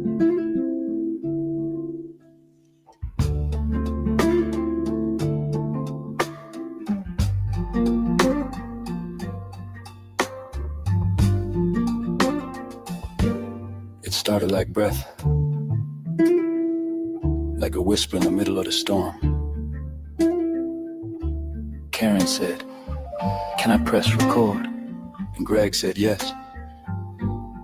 And Ida B. Wells walked into the room, her words heavy with fire, her eyes steady as memory. This was February 2020. The world locked down. The air heavy with silence, death outside our doors, but here we gathered in squares of light on a screen every Saturday. Faithful as church, faithful as drums, faithful as the old folks humming in the fields. We called it in Class With Carr, but it was not just class, it was not just Carr, it was us. It was a remembering, a stitching together of what had been scattered. It was a maroon space, a place to breathe free, a place where we said each other's names, a place where history bowed its head and spoke. One Saturday, then another, then another. 100 unbroken, 150, 200, now 300, a river of words that would not stop flowing. We spoke of Ida Woods and Wells Dubois, of the children stolen, of the women silenced, of the music that saved us. We spoke of right now, police lights in the rear view, politicians stealing futures, pandemics of disease and deceit. And every week we asked, who are we, who have we been, who must we become? Out of these questions came Knarrative, came Knubia. Out of these questions came schools without walls, a cosmos of learning, a universe of freedom. We built labs for math, labs for our futures, mansions of for media. Spaces where the young and the old could gather and say, we are here. This is what In Class With Carr has been. Not a podcast, not a show, but a practice, a way of being, an act of love disguised as study. And still we gather, still we press record, still we remember. Cause memory is a drumbeat. Cause memory is a road back home. Cause memory is how we make a tomorrow where our children will live unafraid. Thank you for gathering here with us, for bringing your light, your breath, your memory. Thank you for speaking each other's names, for holding this space sacred, for choosing community when the world felt broken. Thank you for every Saturday, every question, every heartbeat shared. We are here because you are here. We remember because you remember. And together we make tomorrow possible.